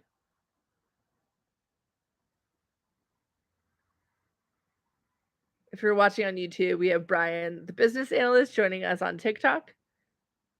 Maybe not. Did you chicken out? Where'd you go? um what do I think Sweeney will perform? Yeah, I don't know. I mean, they could do a Little Priest into I mean, A Little Priest is the act 1 closer, but A Little Priest is so long that they have to, like, shorten it. So I think if they shorten it, then we also get a bit of, like, God, That's Good. But it'll be interesting.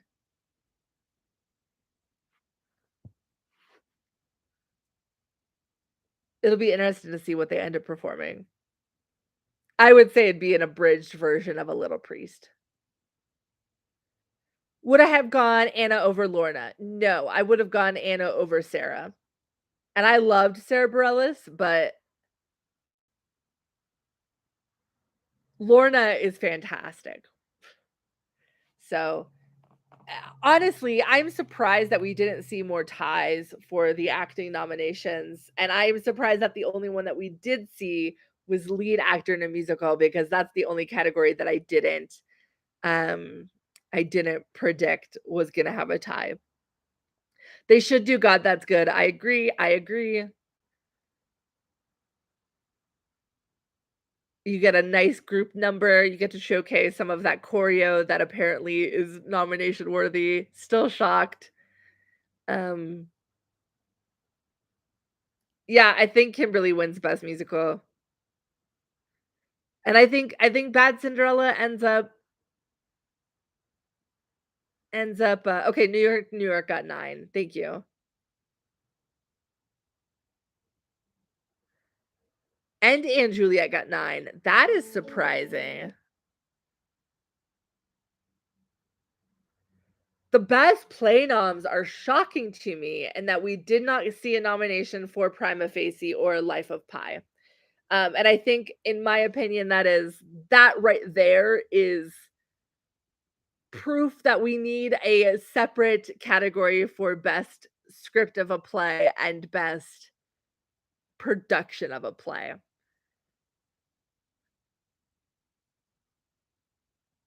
Because in my opinion, best Life of Pi is a better overall production than Leopoldstadt is, but Leopoldstadt is a better textual play. Like, the play itself is good. Um, but I don't think it's a good production, and I'm shocked it got as many nominations as it did for, design awards. I would have given it costume, but scenic design? Boo.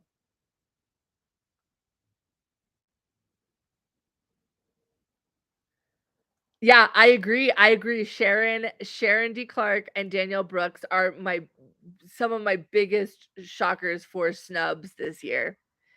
And I am elated. I'm elated that Kara and Katie both got nominated for Cost of Living because they are both fantastic. But I I cannot believe that. That especially Sharon D. Clark, because she was my pick to win it all. I thought this was her year, so her not getting nominated is wild. I agree. Honestly, Fat Ham is my pick to win Best Play. Fat Ham, I think, is the best overall show this year. I'm surprised that we got Ain't No Mo over Life of Pi or Prima Facie, and I'm not mad about it because I loved Ain't No Mo. But that to me, I was surprised that it got a Best Play nomination.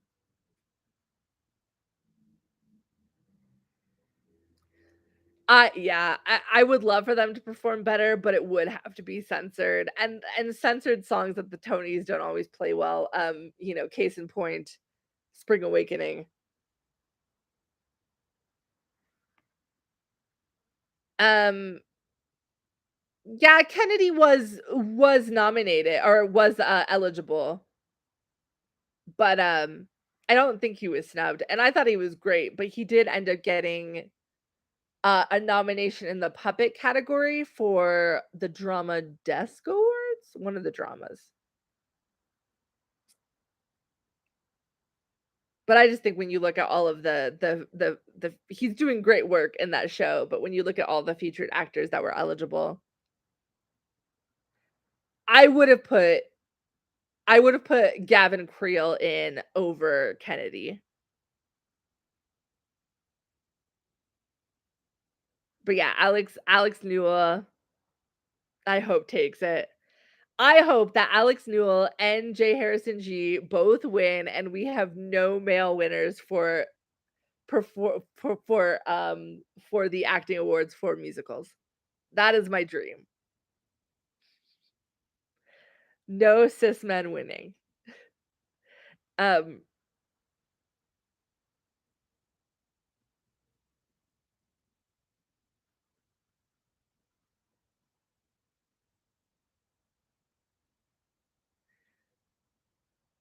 Which Duncan Sheik and Steven Sater show are you talking about that's in development? Because there's a couple. Oh, Nero. Yeah, there's a couple shows that Duncan Sheik's working on. Julia Lester and Patina Miller were in different categories. So Patina Miller would have been leading, and Julia Lester obviously featured. But yeah, it was essentially Sarah over Patina, which I agree with. And I thought Patina was great, but I thought I saw 3 different witches, and she was probably my least favorite. She didn't stand out as much, and she was great. She was absolutely fantastic. But there was just something missing from her performance for me. I think Jodie wins. I think Jodie Comer wins 100%. Oh my gosh, Brian has predictions for when they'll all perform. Yeah, I don't go that in depth. Jokina was amazing. Jokina absolutely loved her witch. Heather Headley was probably my favorite overall. But Jokina brought something new on top, like, of what I'd seen Heather Headley do. Like, they just had vastly different witches, and I loved them both. When does In Transit perform? When is our New York City Center Encore's production of In Transit? Oh, it affects censorship rules. Okay, that makes sense. The times that the shows perform. So if Kimberly Akimbo performs at 10 PM, can they say shitty? Like, could they do better? Heather did miss out on a Tony nom. If she had done the Broadway production, I have no doubt Heather Headley would have been nominated. So I don't It'll be interesting to see if the writer's strike ends up impacting the Tony Awards. In 2008, there were a couple of awards because it happened in the winter, right? So there were awards that were affected. The Golden Globes got canceled. But any award ceremony that wasn't directly associated with negotiations, so the Grammys got a waiver for writers to go write for the Grammy Awards. So I expect we see something similar with the Tonys because the Broadway League is not in negotiations for this contract. It's all about new media and writers rooms and stuff like that. So I don't think we're going to see the Tony Awards be impacted. Other than we may not see writers present, but I definitely think the Tony Awards are still gonna happen. What's the surprise performance for Dear World? Leading actress is stacked for both, I mean, for it's not super stacked for lead actress in a play because there weren't even 9 eligible actresses this year, so we ended up only getting 4 nominees, and I think Jodie takes it. Nobody's doing what Jodie is doing on stage. Um, yeah, if they don't get the waiver, Lynn cannot write a wrap up. Um,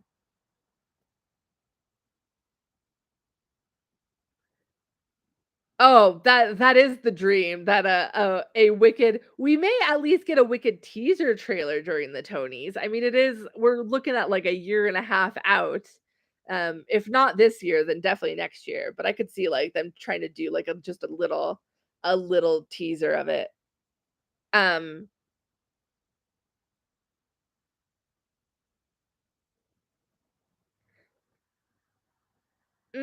yeah, that's true. That's true. I guess they did not censor Bitch of Living. They just censored Totally Fucked. So I guess they could probably do shitty. Life of Pi did get snubbed. I agree. I agree. And I think Life of Pi got snubbed uh because it's just best play and not best play production and best sorry. Sorry, I'm back. My alarm was going off. Uh this is usually when I wake up. I'm so early.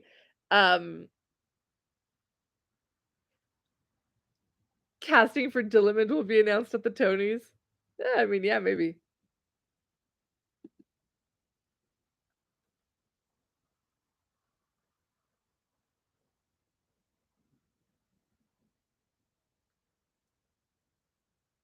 Yeah, I mean, it will be interesting to see if Wicked ends up doing anything for the Tonys too, because yeah, it is going to be the 20th anniversary of Wicked on Broadway as well.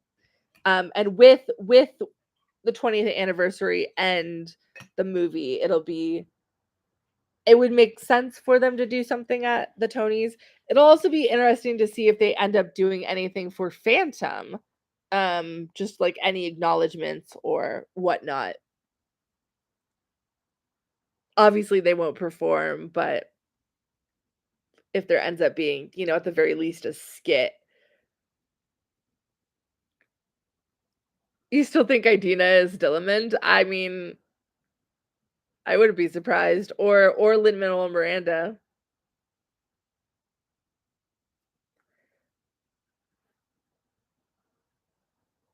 But yeah, I could see at least a Wicked teaser. That's true. That's true. They could. It technically is not the 20th year yet until October. Phantom announces it's reopening at the Tonys. Look, I would not be surprised. They announce its opening the day before Bad Cinderella closes. Did Wicked perform for good at the 10th or 15th? Did they do it the year of, like the calendar year of, or the year or after the anniversary happened? First movie isn't until 2024, but they've already premiered like unedited footage at CinemaCon, and so they could absolutely do oh, that is true though. That Wicked is not Paramount, it's Universal. So we could be less likely to see Wicked and more likely to see Mean Girls. I'm just thinking like a teaser clip where you just do like the logo and then freaking the Defying Gravity riff in the background, you know, like something super minimal. Just a hey reminder, this movie's getting made. Yeah, it'll be interesting to see if Bad Cindy performs.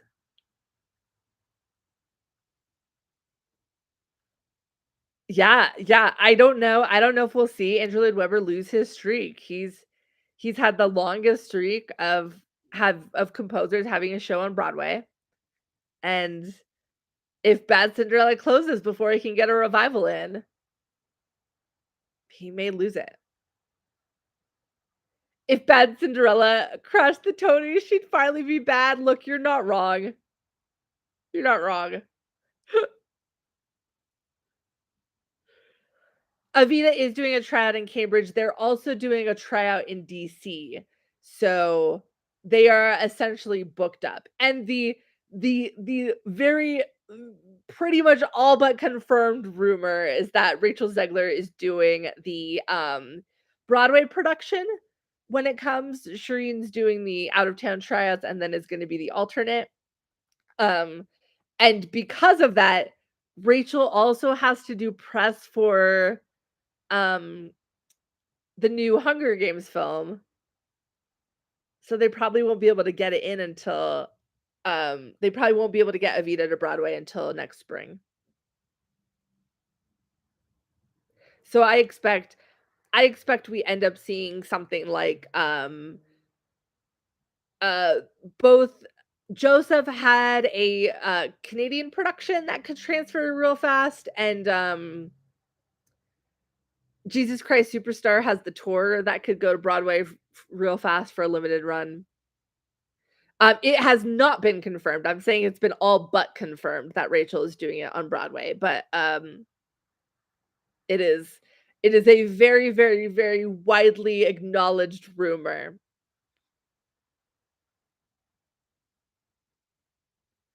Evita is a continuation of the City Center production. So it is there have been a lot of changes made. For example, I believe they've gotten rid of the double casting, but it's still directed by Sammy Knold. Um, Jesus Christ Superstar is a non-equity tour. I mean, they could still do that production and just make it equity. They would run into similar issues that Waitress did though, where the non-equity tour tries to unionize.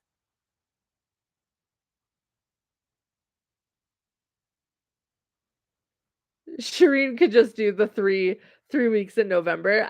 Yeah, but then you don't have. Oh, I guess if they because the DC production isn't happening until October.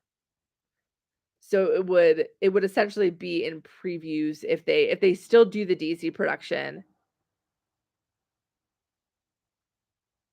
Um Biggest Tony shock for me was probably Sharon D. Clarke getting snubbed, New York getting a nomination for book, Sweeney getting a nomination for choreo, Life of Pi and Prima Facie not getting nominated for best play.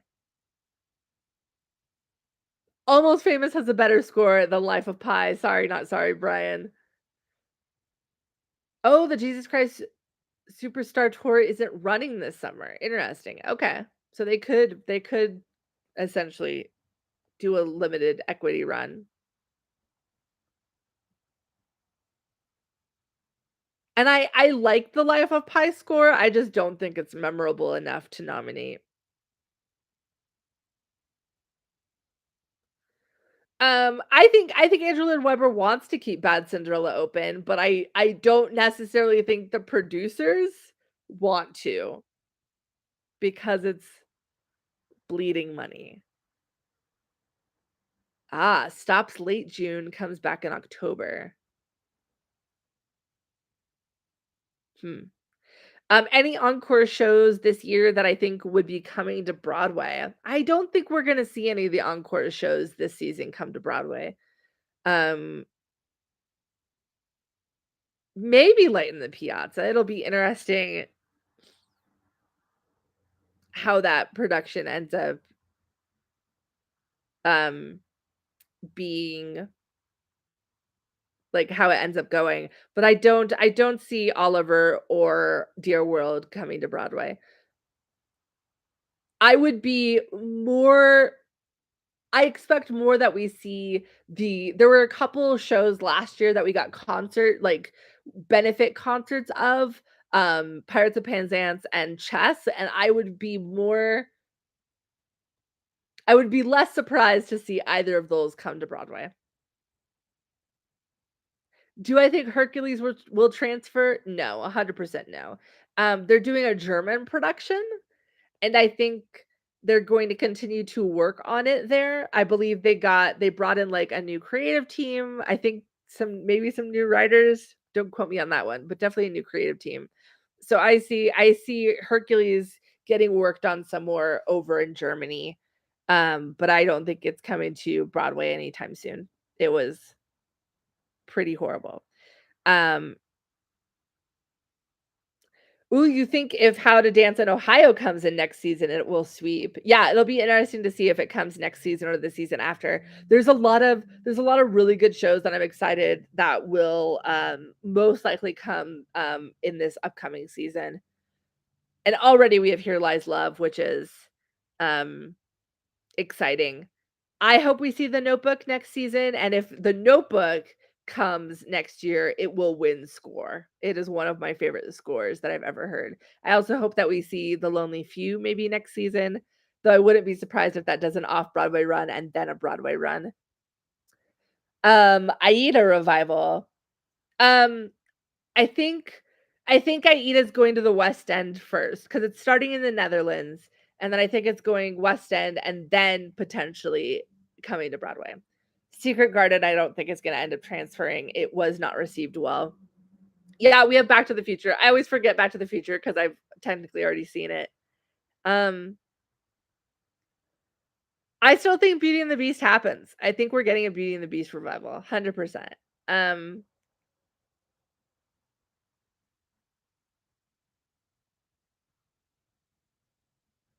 oh, Evita closes. I believe the DC dates just say in the fall for, Evita, but, like, it has a time frame. Am I going to any Muni shows? I don't know. They just announced the cast for Sister Act as well as Beauty and the Beast, and they're really, really, um, really good casts, but I don't think I'm gonna be able to make it. It's like it's more expensive for me to fly to St. Louis than it is for me to fly to New York, and, the drive is just far enough that it's not the easiest drive, but maybe, yeah, maybe I'll end up there for at least one show. Look, I would not be surprised if, Andrew Lloyd Webber wrote a Beauty and the Beast musical. He's already done Cinderella and The Wizard of Oz, so,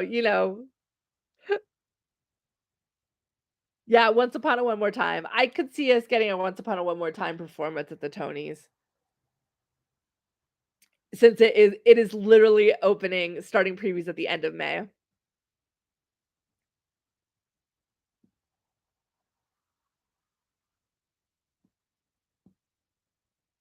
Yeah, Little Shop is definitely a smaller show, and the Muni stage is huge.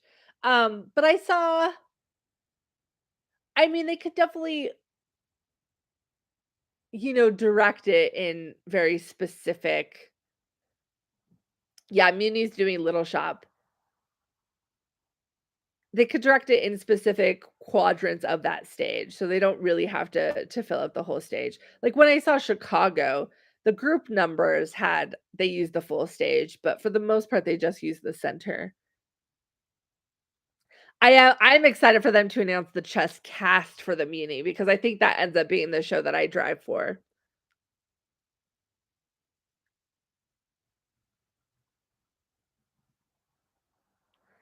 Dun, dun, dun. Yeah, I think Once Upon a One More Time does utilize the Tonys, because they're not going to get nominated for probably anything, unless they've vastly changed it from what I saw in DC, except maybe Justin Guarini may get a nomination. He kinda steals the show, which, um or Jen Samard could get a nomination if they remember it next year. Um The Tonys should be promoting the seasons, but occasionally, especially with summer openings, we'll get, like, 1 or 2 performances from future shows, because essentially it's just an advertisement for all of Broadway, so yeah, I do wanna see a fully staged production of Chaz, 'cause I saw the concert last year, which was fantastic, but I've only ever seen concert versions, 'cause those are what's filmed. I've never seen a fully staged production. You have to go to Utah to see Frozen next summer. Where are they doing Frozen in Utah? It's on the side of a mountain? Oh my gosh. But also I don't think Once Upon a One More Time is trying. I mean, obviously they're trying to stay open as long as possible, but I think their audience is very much the summer audience. So, I don't think that the Tonys, like, Tony nominations are their goal at all. J. Harrison G does deserve the world and the Tony win. Um, yeah, they definitely have changed that because, shows that have not been nominated have, have gotten to perform. You essentially just have to pay to perform. Oh, Tuacan? Okay. Tuacon? I never know. I've only seen it written. I've never actually heard it said. Once Upon a One More Time will probably get the Anne Juliet crowd. I think Anne Juliet is the better show overall, but they definitely are a similar audience. They're also just similar shows,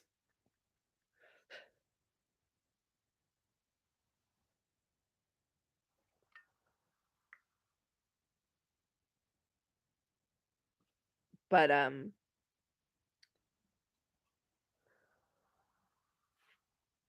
yep, yep. No, we can blame Harvey Weinstein for non-nominated shows performing 100%. But it's I mean, it's very much, a commercial. Aladdin is selling very, very well. I don't know what you're talking about. Aladdin is, I have the New Amsterdam in my fantasy Broadway league, um, and, that and MJ are keeping my numbers afloat, but Aladdin is performing better than most of the new musicals this year. It's also in a bigger theater, but, yeah, it'll be interesting to see if we end up seeing Britney Spears be involved with Once Upon a One More Time at all, because she really hasn't said anything about it. She did go to the rehearsal before, but that was when she was still under, oh my gosh, I forgot the word for it, her conservatorship? Um, yeah, there are very few shows for kids right now, so Aladdin is definitely one of the few family shows. It's like Aladdin, Lion King, um, because out of all the new shows this year,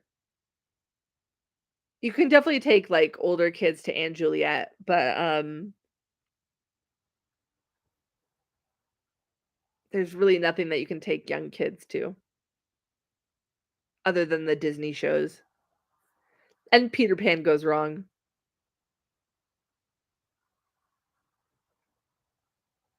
You saw & Juliet with Screaming Girls like it was a Backstreet Boys concert. Honestly, I would rather have that. All of my & Juliet audiences have been dead. And I finally saw, so I've seen & Juliet twice. The first time I saw it from standing room, which is the last row of the mezzanine. Like, it's literally the last row of the theater. And the mezzanine was absolutely dead. There's a whole, like, concert part where they want, like, the audience to, like, have energy. Um, and, nobody in the mezzanine was giving them energy. And then last week I saw it. Um, no, Peter Pan totally is the perfect kid show because literally the kids can, talk back to the actors and it's part of the show. Um, but Yeah, for & Juliet, I just saw it from the front row, which is definitely the place to see it. Like, you wanna get as close as possible, and the front of the orchestra was into it, but I turned around and, like, watched the rest of the audience at one point, and, like, again, mezzanine, totally dead. So I would take Screaming Girls over a dead audience. Um,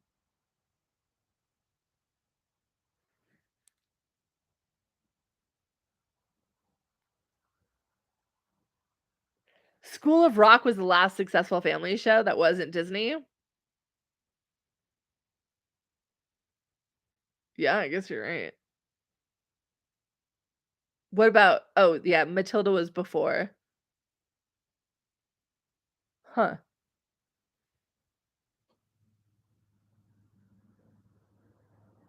Just don't do what Cecily Strong's parents did and take your kid to Sweeney. Look, I don't know if I guess I didn't see Sweeney as a kid. I saw it as a teen, but I listened to Sweeney as a kid. My first show though was Joseph, which is also the perfect kid show. So if we got a revival of Joseph,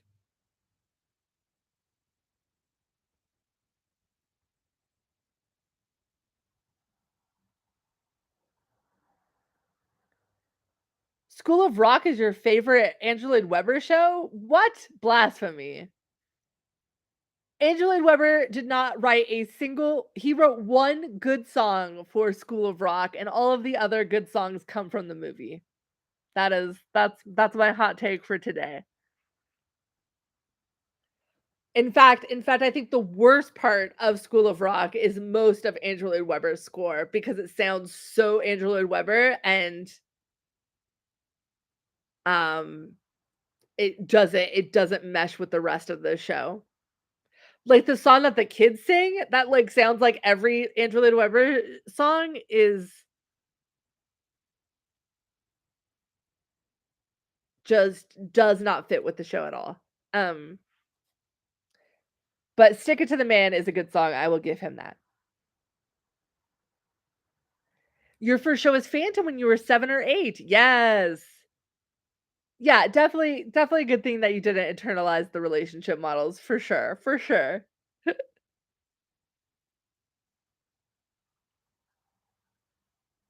Oh, Matilda overlapped for a little bit, okay, but School of Rock closed in 2019? Yeah, so that was the last. Your first show is Billy Elliot, also a good kid show. It does get a little intense, but definitely good for kids. You missed my review of Pan. Oh, it's a good one. It's the review of the community theater production of Peter Pan. I did love Peter Pan Goes Wrong. I personally prefer Play Goes Wrong, but and I thought because of I've seen the play that goes wrong, I was expecting most of the gags in Peter Pan Goes Wrong. Um, so it wasn't as much of a surprise, and I think that kinda hurt it, but I did really love it. I did not see Neil Patrick Harris, which I'm not mad about because that's such a small role. Your first show was Chicago when you were 11, yes.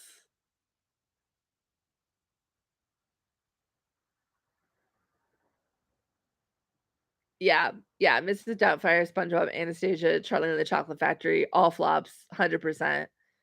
Um, SpongeBob should not have been a flop. That was definitely the best of that list and should have lasted longer, and I'm so sad that people slept on SpongeBob because it was such a good show.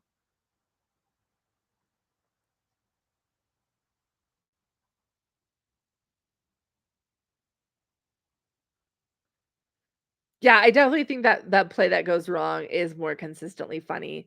I also think that,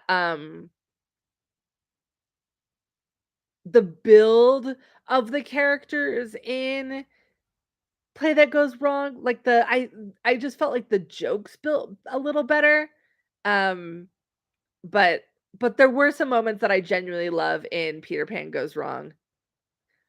Specifically, the nepo baby, the nepo baby that played the crocodile, 100% a highlight. Um, yeah, it is a shame that SpongeBob, the tour only lasted a little while. Granted it was non-equity, which we don't love, but,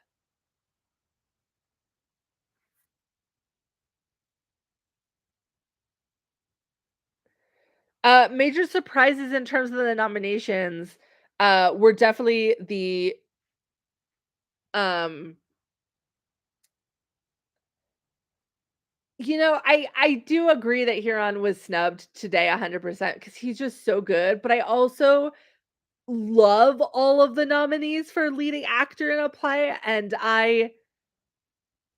I'm not as mad at that he was snubbed over the fact that I'm elated that both Corey and Yaya got nominated because I thought Top Dog Underdog was a stronger production and that they were both stronger actors, but, um like, there's nobody that I would have swapped out in that category, if that makes sense. But I do think I don't think recency bias will affect Corey and Yaya as much as them just splitting the votes because again, how do you pick? How do you pick? I still think Sean Hayes takes it. And I think that because ultimately for me it comes down to it being a talent show because how do you pick? Like all of those actors are so good, but what Sean Hayes has to do in Goodnight Oscar is just physically more impressive than any of the other shows. Like, all of the other shows are just really great acting. Um, yeah, yeah, Prima Facie and Life of Pi, I think not getting best play is very, very shocking to me. There were a couple of other snubs, specifically Sharon D. Clarke, Daniel Brooks. Um, yeah, I also would not have been mad with, Jefferson Mays. Um But again, I don't think I would have swapped out anybody else. I think leading actor in a play is perfect. That's a perfect category. It just there were 9 leading actors that I would have been happy to see in that category. But I think ultimately they got the right 5. I'm surprised Kimberly Akimbo didn't get more design nominations. Um, A Hungry Caterpillar Transfer. Um, What's BN? Oh, Beautiful Noise. Yeah, Beautiful Noise getting no nominations, is actually a little surprising to me because I did not expect Will Swenson to get snubbed. I am surprised that the only category, that got a tie in the acting categories was leading actor in a musical. Um, ooh, that is a good point. Beautiful Noise will probably post a closing notice. Yeah. Maybe end of summer. That may be one of the end of summer casualties. 'Cause it's not selling well, but there's still definitely an audience for it. Yeah, it is rare that the star of a biomusical doesn't get a nomination. Usually, they're the ones that win. So we have nobody nominated for playing a real pop star this year. That is surprising. Brian thinks Beautiful Noise is holding on till January. I disagree. I give it till the end of summer.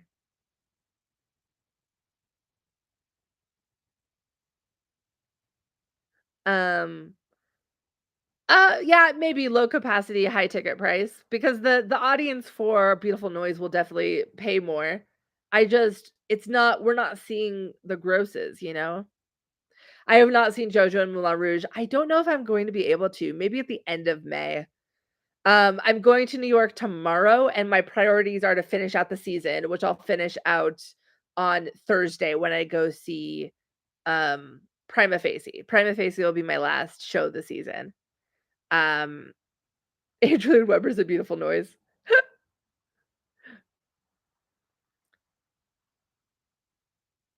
But, and then I had to start the off-Broadway plays because 'cause we're getting to a new off-Broadway cycle. So I'll probably try to go see King James, definitely seeing, Millennials Are Killing Musicals, which, by the way, if you wanna join me and see Millennials Are Killing Musicals, um, I, I'm seeing it on the 9th, and I have a discount code, so all you have to do is use code KATE.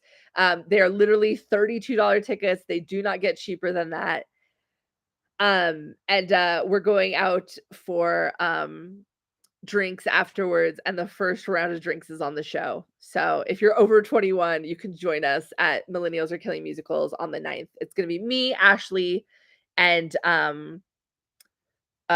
Brandon will be there. But there you go. I am excited for Harmony too. I saw Harmony off Broadway, but I was in the last seat next to the wall in the front row, and it was so partial. It was maybe one of the worst partial view seats I've ever had in a show. I was literally looking at the back of a table for the majority of the show. It's one of the few times that I was so upset with the direction because it was so preventable to make sure that that people could see the show. Um, Ooh, you gotta for the comeuppance at the Signature. Okay, I'll have to take a look at that. I think this trip is full because if I do King James, I'm seeing Shadowland at the Public on Sunday, and it's a 1 PM show, and it's only a 90-minute one act show. So potentially, I could, if I'm really lucky with the subway, go see a 3 PM matinee on the same day. So I'm going to try. I may be late for that show, but, I'm gonna try to do, it's just, like, the Public is so far downtown compared to the Broadway houses, and I'll have seen everything on Broadway at that point. You're gonna be in Denver at the end of May. Any recommendations, for shows? Let's see what's at the Denver Center. I think, I don't know when you're coming, but,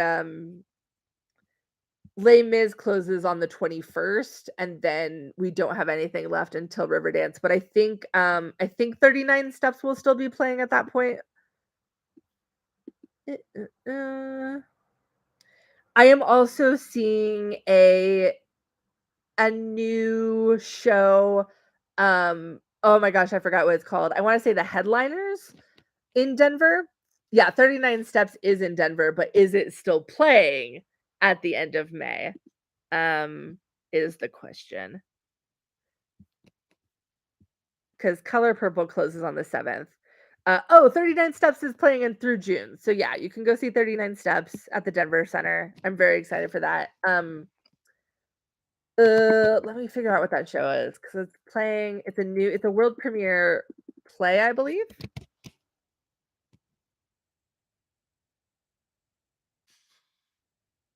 At Cherry Creek Theater. I don't think Bad Cindy closes before the Tonys, but I do think they'll probably announce their closing before the Tonys. Yeah, 39 Steps runs through June. Um,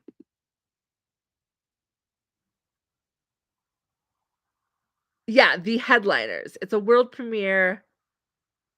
I think it's a play, but it's playing at Cherry Creek Theater. And I'm seeing it, um, not this weekend, but next weekend. And I think that's when it's still in previews.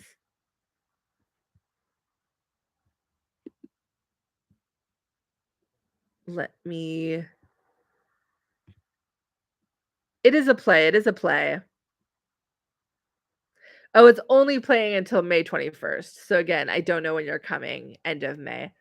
I don't think the ceremony will be affected by the writer's strike because, um, last time there was a writer's strike, they gave waivers for any award ceremonies that were not directly linked to the negotiations. So I think the ceremony will not be affected.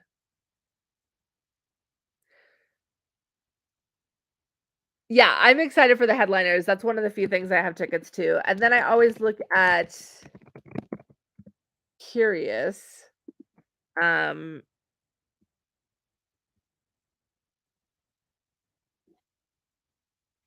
and On the Exhale is opening in May as well, which I have not seen, and that plays through June.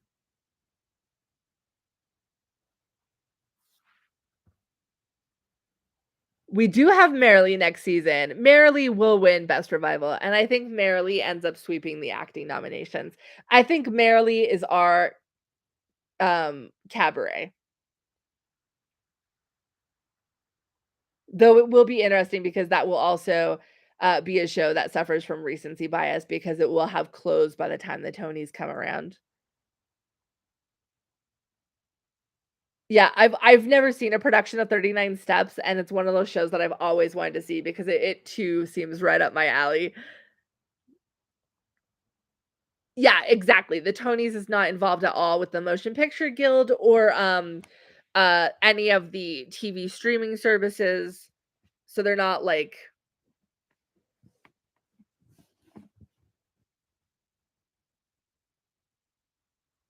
that is true. If we end up seeing Cabaret next season, and Cabaret is definitely coming to Broadway, it's just a matter of when. There's some things that they have yet to work out. So we don't know when it's coming, but if we see that next season, Cabaret versus Merrily will be a showdown. Oh my gosh. I think that would be the only revival that I can see beating Merrily.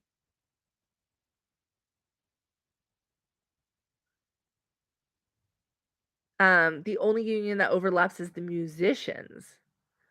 The musicians are part of the WGA? What?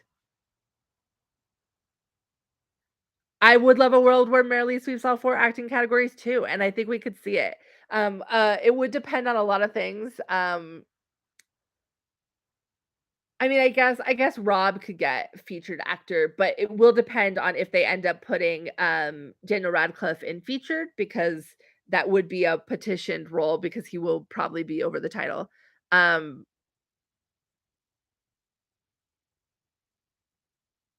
yeah, definitely if How to Dance in Ohio comes in, it will probably do well. I'm excited to see that if it ends up coming next season, but I think there's a lot of musicals in the pipeline that could do very well. Yeah, Daniel would have to go featured for it to work. Um, and then it's a matter of who ends up getting the actress win because or the featured actress win because they're both so good.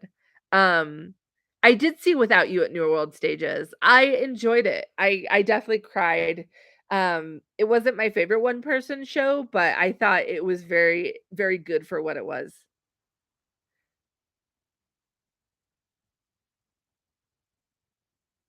Yeah, I think we get I am so shocked that Danielle Brooks was not nominated. She should have been. That, in my opinion, was a snub. That and Sharon D. Clark. We do need The Notebook, and I think The Notebook comes next season. There's a lot of I definitely think The Lonely Few comes in. It's just a matter of when. Um, I could see it doing one of 2 things. Either it goes directly to Broadway or they put it off Broadway at, like, some place like MCC um, and then do it in Circle in the Square. But I think they should just take it to Circle in the Square. I think it's ready. All they need to do is change that last song. The closing number, in my opinion, is the only song that doesn't work. Featured actress in a play was so competitive. I'm just shocked that we didn't get a tie in featured actress in a play because I definitely thought we were going to. Like, we're talking all 5 of those actresses got significantly more nomination votes than Sharon D. Clarke and Daniel Brooks. Like, that to me is shocking. I would have thought it would have been close enough to get a tie.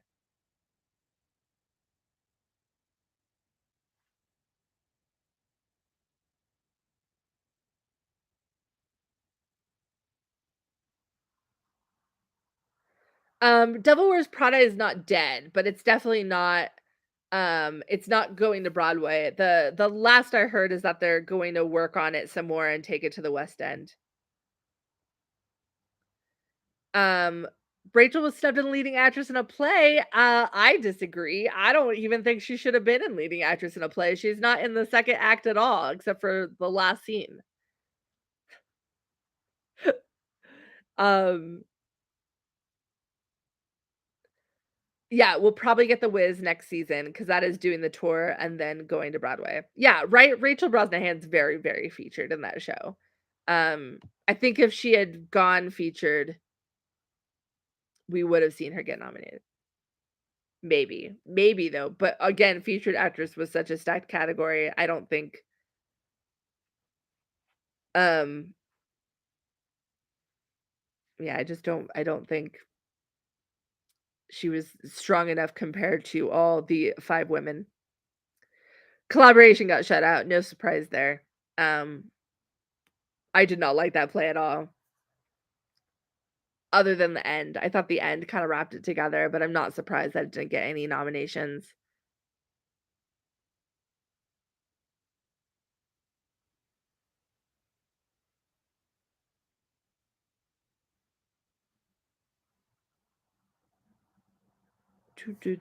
But a lot of shout outs for the plays this year because obviously there was a ton of plays. I'm very excited for K-pop, super excited. Jeremy Pope was the best part of the play, and I don't think he should have been nominated because there were so many other stronger actors this year.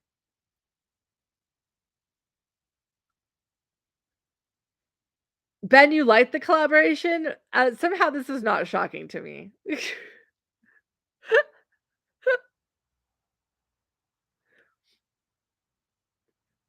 Yeah, Stroman's directing, I agree with. The biggest snub, in my opinion, for New York, New York was Annie Uzelli, and the biggest shock for New York, New York was it getting a book nomination. I agree. Leo, that's not a hot take. I agree that they should separate revival and new productions for performances.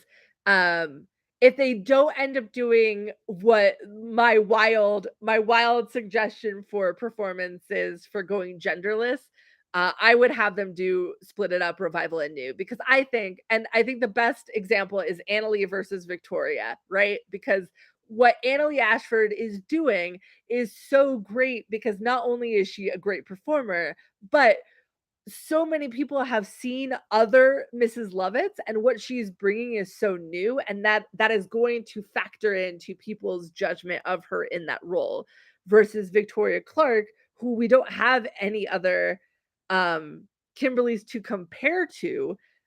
She's just giving a fantastic performance. And so I just feel like those are judged differently. Um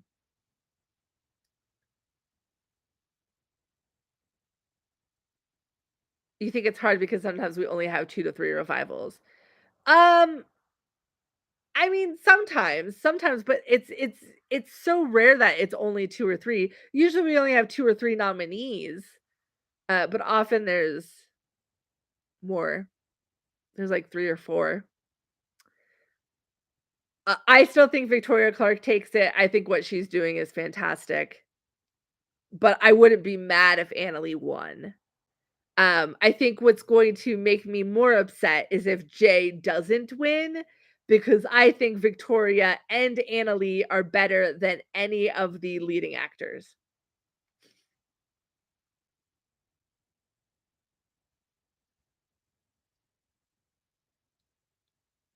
Um, but I mean, my suggestion for genderless categories is that we do best solo lead and best joint lead. So you wouldn't have the issue where you're picking between a Laura Linney and Jessica Hecht or between a Corey and Yaya.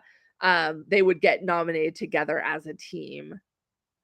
Um, and then, Josh Groban and Annalie would get nominated together versus Victoria Clark being nominated on her own.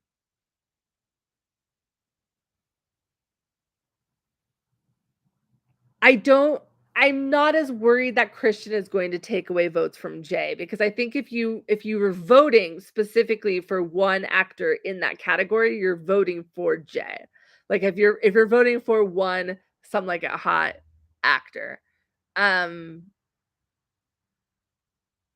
I worry about a split more so with Corey and Yaya, because how do you pick? How do you pick between the two? I pick Corey, but I know a lot of people that would pick Yaya instead.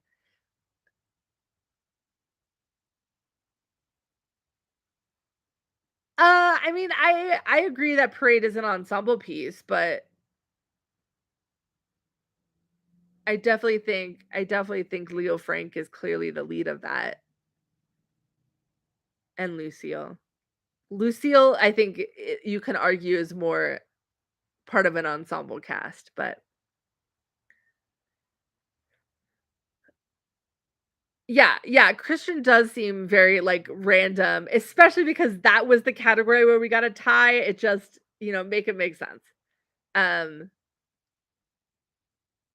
yeah, yeah, exactly. I would pick Corey, and I know people, especially because Yaya has the big moment at the end.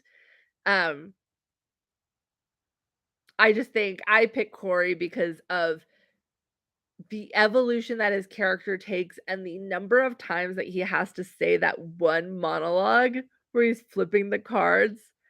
Uh, and the fact that he did it differently every time, it was just the subtlety in his performance I enjoyed more, but I they're both fantastic. Um, I still think Sean Hayes is gonna end up winning, but I do think that that is a case where they split the votes. Could theoretically Clark and Ashford split and Diamond takes it? I mean, maybe. I would almost put the split at Annalie Michaela with Victoria taking it, but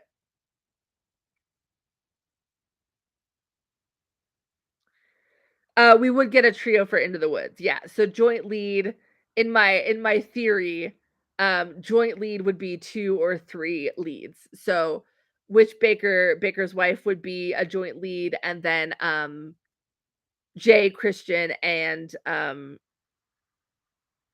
my gosh. Oh my gosh, what's her name from 6? Who also got snubbed, would be, for Some Like It Hot. Wow, total brain fart. Adriana, thank you, thank you.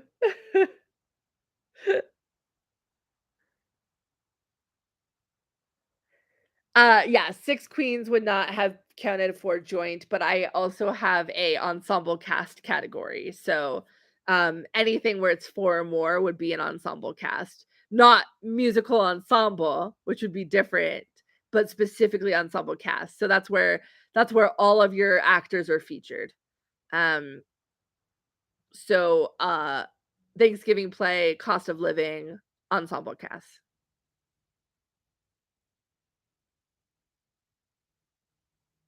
I agree. I don't think Adriana got snubbed. There's nobody I would have swapped out. If anybody got snubbed in that category, it was Anna. Um,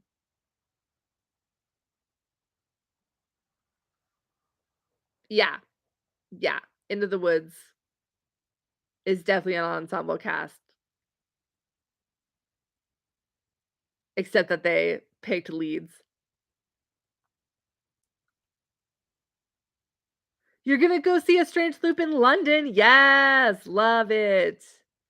I am so happy that Kyle is going to originate um Usher in London. He was so good. I got to see his Usher on Broadway. Absolutely amazing.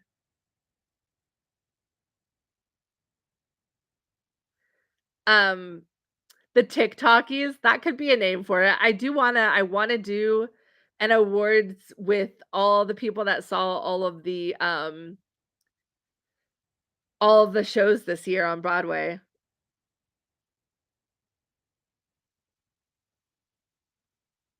You also saw Kyle? Yeah, yeah. He went on a lot, but he was so good, And I'm so glad that he's originating in London, because I believe this would end up he would be eligible for the Olivier if that theater is eligible. I forget which theater it's going into. Oh, Brian, you could do musical. Okay, okay. So if we do it, we'll invite you for the musical category. Um, you're allowed to not see one. Yeah. Yeah, yeah. You saw every show this year? Yes. It was a very, very good season. The only show that I still have 3 more to go, but I'm seeing them in the next 2 days. And technically I've seen Prima Facie. I just saw it, um I saw it in theaters, like in the cinema. Um, K-pop would not sweep. I do not think K-pop is going to win anything. I just thought it was very worthy of those nominations. Um, oh, it's at the Barbican. Okay. Um, are they an Olivier theater? I forget. The Oliviers are weird because they're not just West End theaters. They're also other theaters. Like, as long as you're part of their league, you are eligible for an Olivier. Yes, Ariana DeBose is hosting this year. Ariana DeBose. Yeah, yeah. K-pop nominations were definitely a vindication moment, and they were all 100% earned. Um, I'm really glad it got recognized because it was a good show that just had really bad marketing. Um, and I will all I feel the same with New York, New York, but I feel like if K-pop had their out of town tryout, it would have been a success on Broadway. I will forever think that. Um, I mean, Carolee Carmela did not, in fact, do the thing. Unfortunately. Um, yeah, I do feel the same way about Ain't No Mo's noms. All very, very deserved. Though, in a perfect world, I think Stevie Walker Webb should win Best Direction for Ain't No Mo, because that was the best directed show of the year. Um,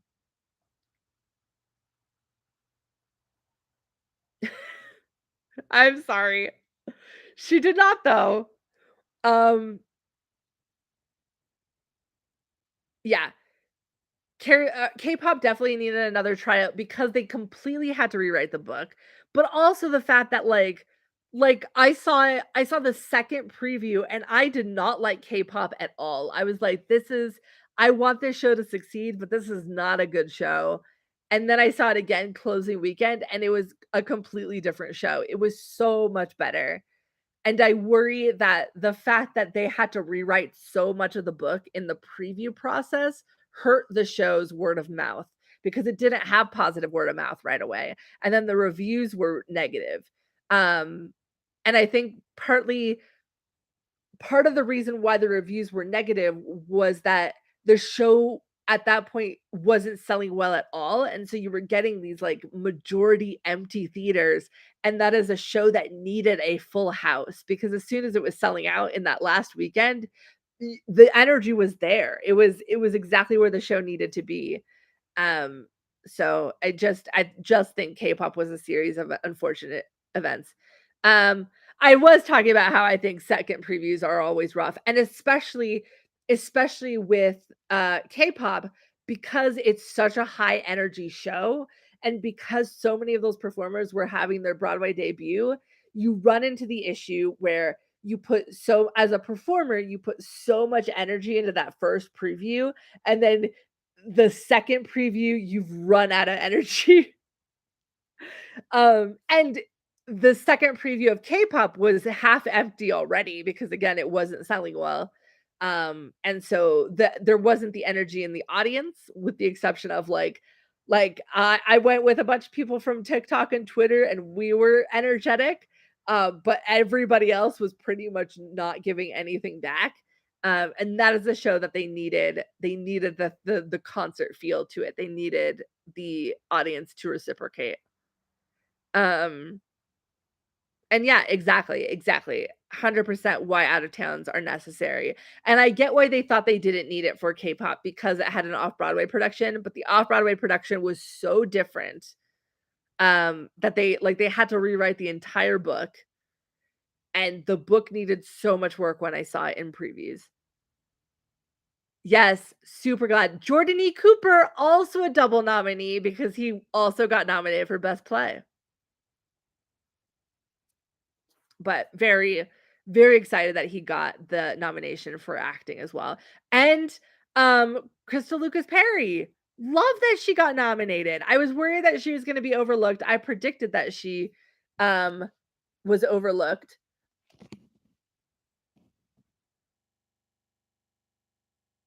But yeah, very, very exciting.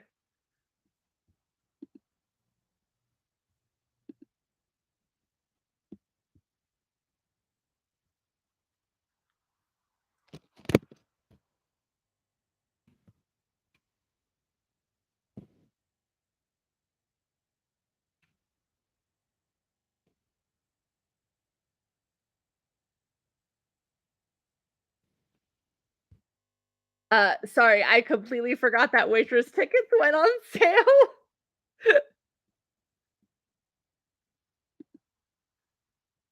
Oh, they're still available.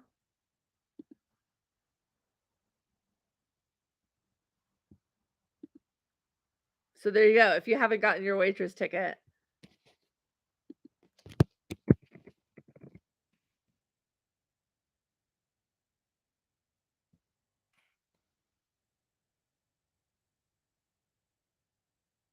Oh, because they never, yeah, okay, fair.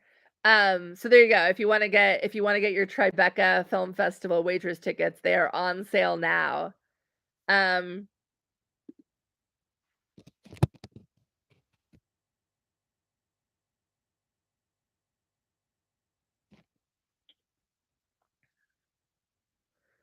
um oh, if you're looking for Waitress tickets, I just typed in Waitress Tribeca into Google and it's the first link that came up. I also got to see Waitress with Sarah and Drew, but I will go see the pro shot. I've seen Waitress 7 times. And twice with Sarah? Because I saw her with Drew and Gavin. Yeah, Sarah is in the pro shot. It's the reopening cast. So, um, it's Sarah, Charity Angel Dawson, um, Caitlin.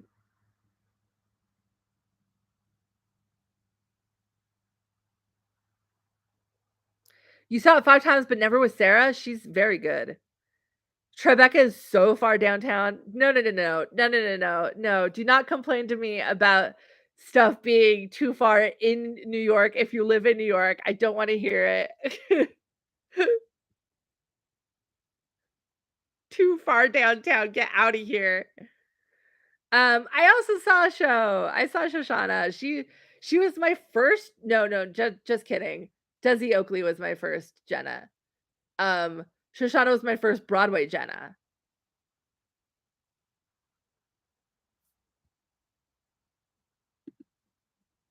Yeah.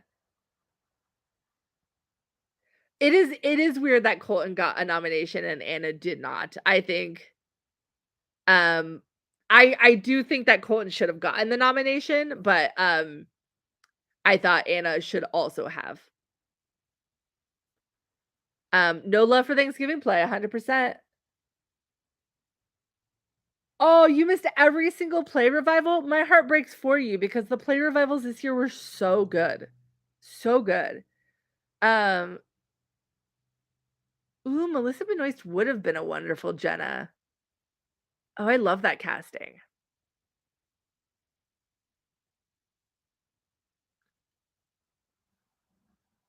Yeah, because I almost something big ended up getting snubbed for Play Revival too. Was it, Death of a Salesman?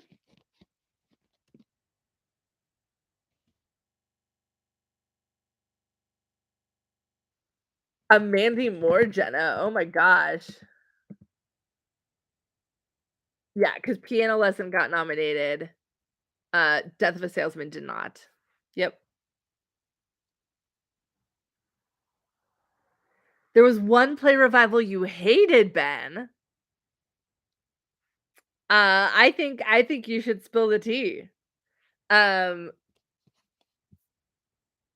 was the one that you hated Death of a Salesman? Because, if so, I highly disagree. Um, there was a Play Revival that I did not like, but it also was a classic designation, so it may have been the same show. Oh, you loved Salesman, okay. I don't disagree with, Simon and Cindy Brewstein's Window not getting that many nominations. In fact, I still think it got more than I was expecting it to get, because I knew it would get, um, Best Revival, but I'm surprised that Miriam ended up getting a nomination. In fact, I would have put Danielle Brooks or Sharon D. Clarke over Miriam Silverman.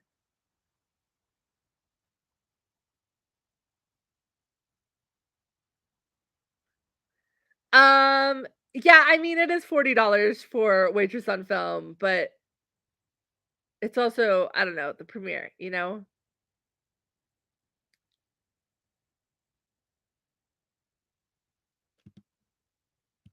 I fully expected Sign and Sydney Brewston's Window to just get Revival and maybe Oscar Isaac.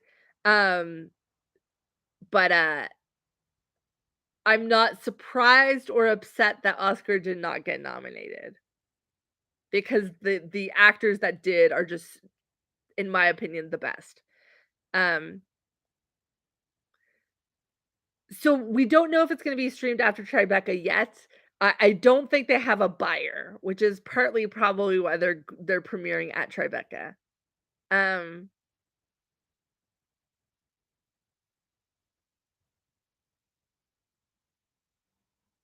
oh, yeah, so it's cheaper if you go the 15th. There you go. You just have to see it later.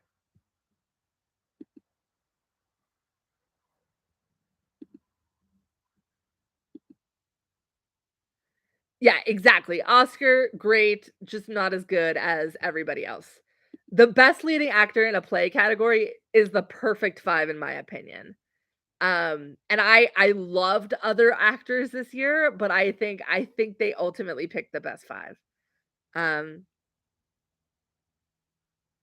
I'm surprised, and I'm sure some of it has to do with the merger with Discovery Plus, but I'm surprised that Waitress didn't go HBO because the movie was on HBO for forever.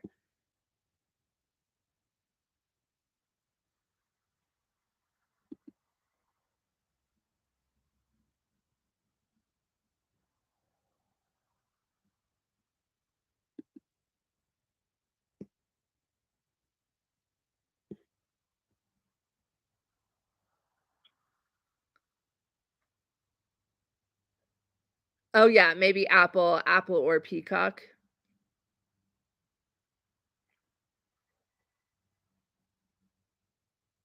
That's true, and I even forget that Come From Away is on Apple TV, and I love Come From Away, and I enjoyed that pro shot.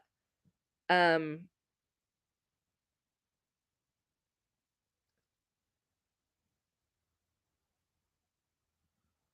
oh, did Girls Five ever go to Netflix? I forget which platform it went to.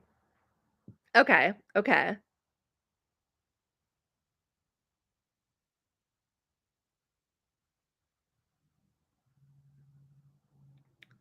Yeah, Girls Five Eva was not nearly as much of a hit as it should have been.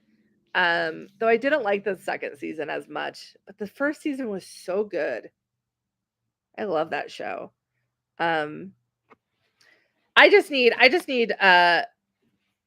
Schmigadoon to get as many viewers as possible so it can survive this strike.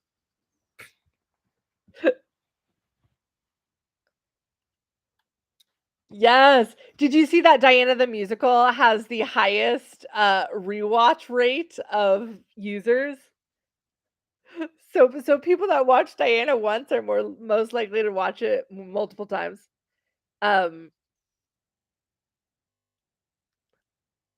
Yes. Yes, we love boyfriends getting to see it.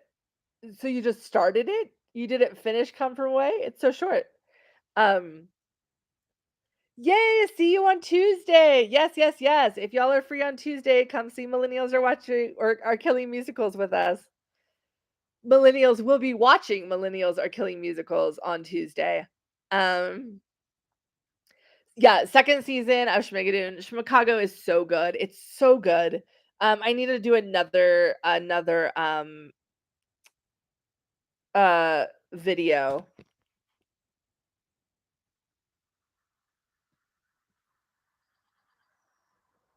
But very excited. If you are watching on YouTube, I will be signing off, but thank you so much for tuning in. And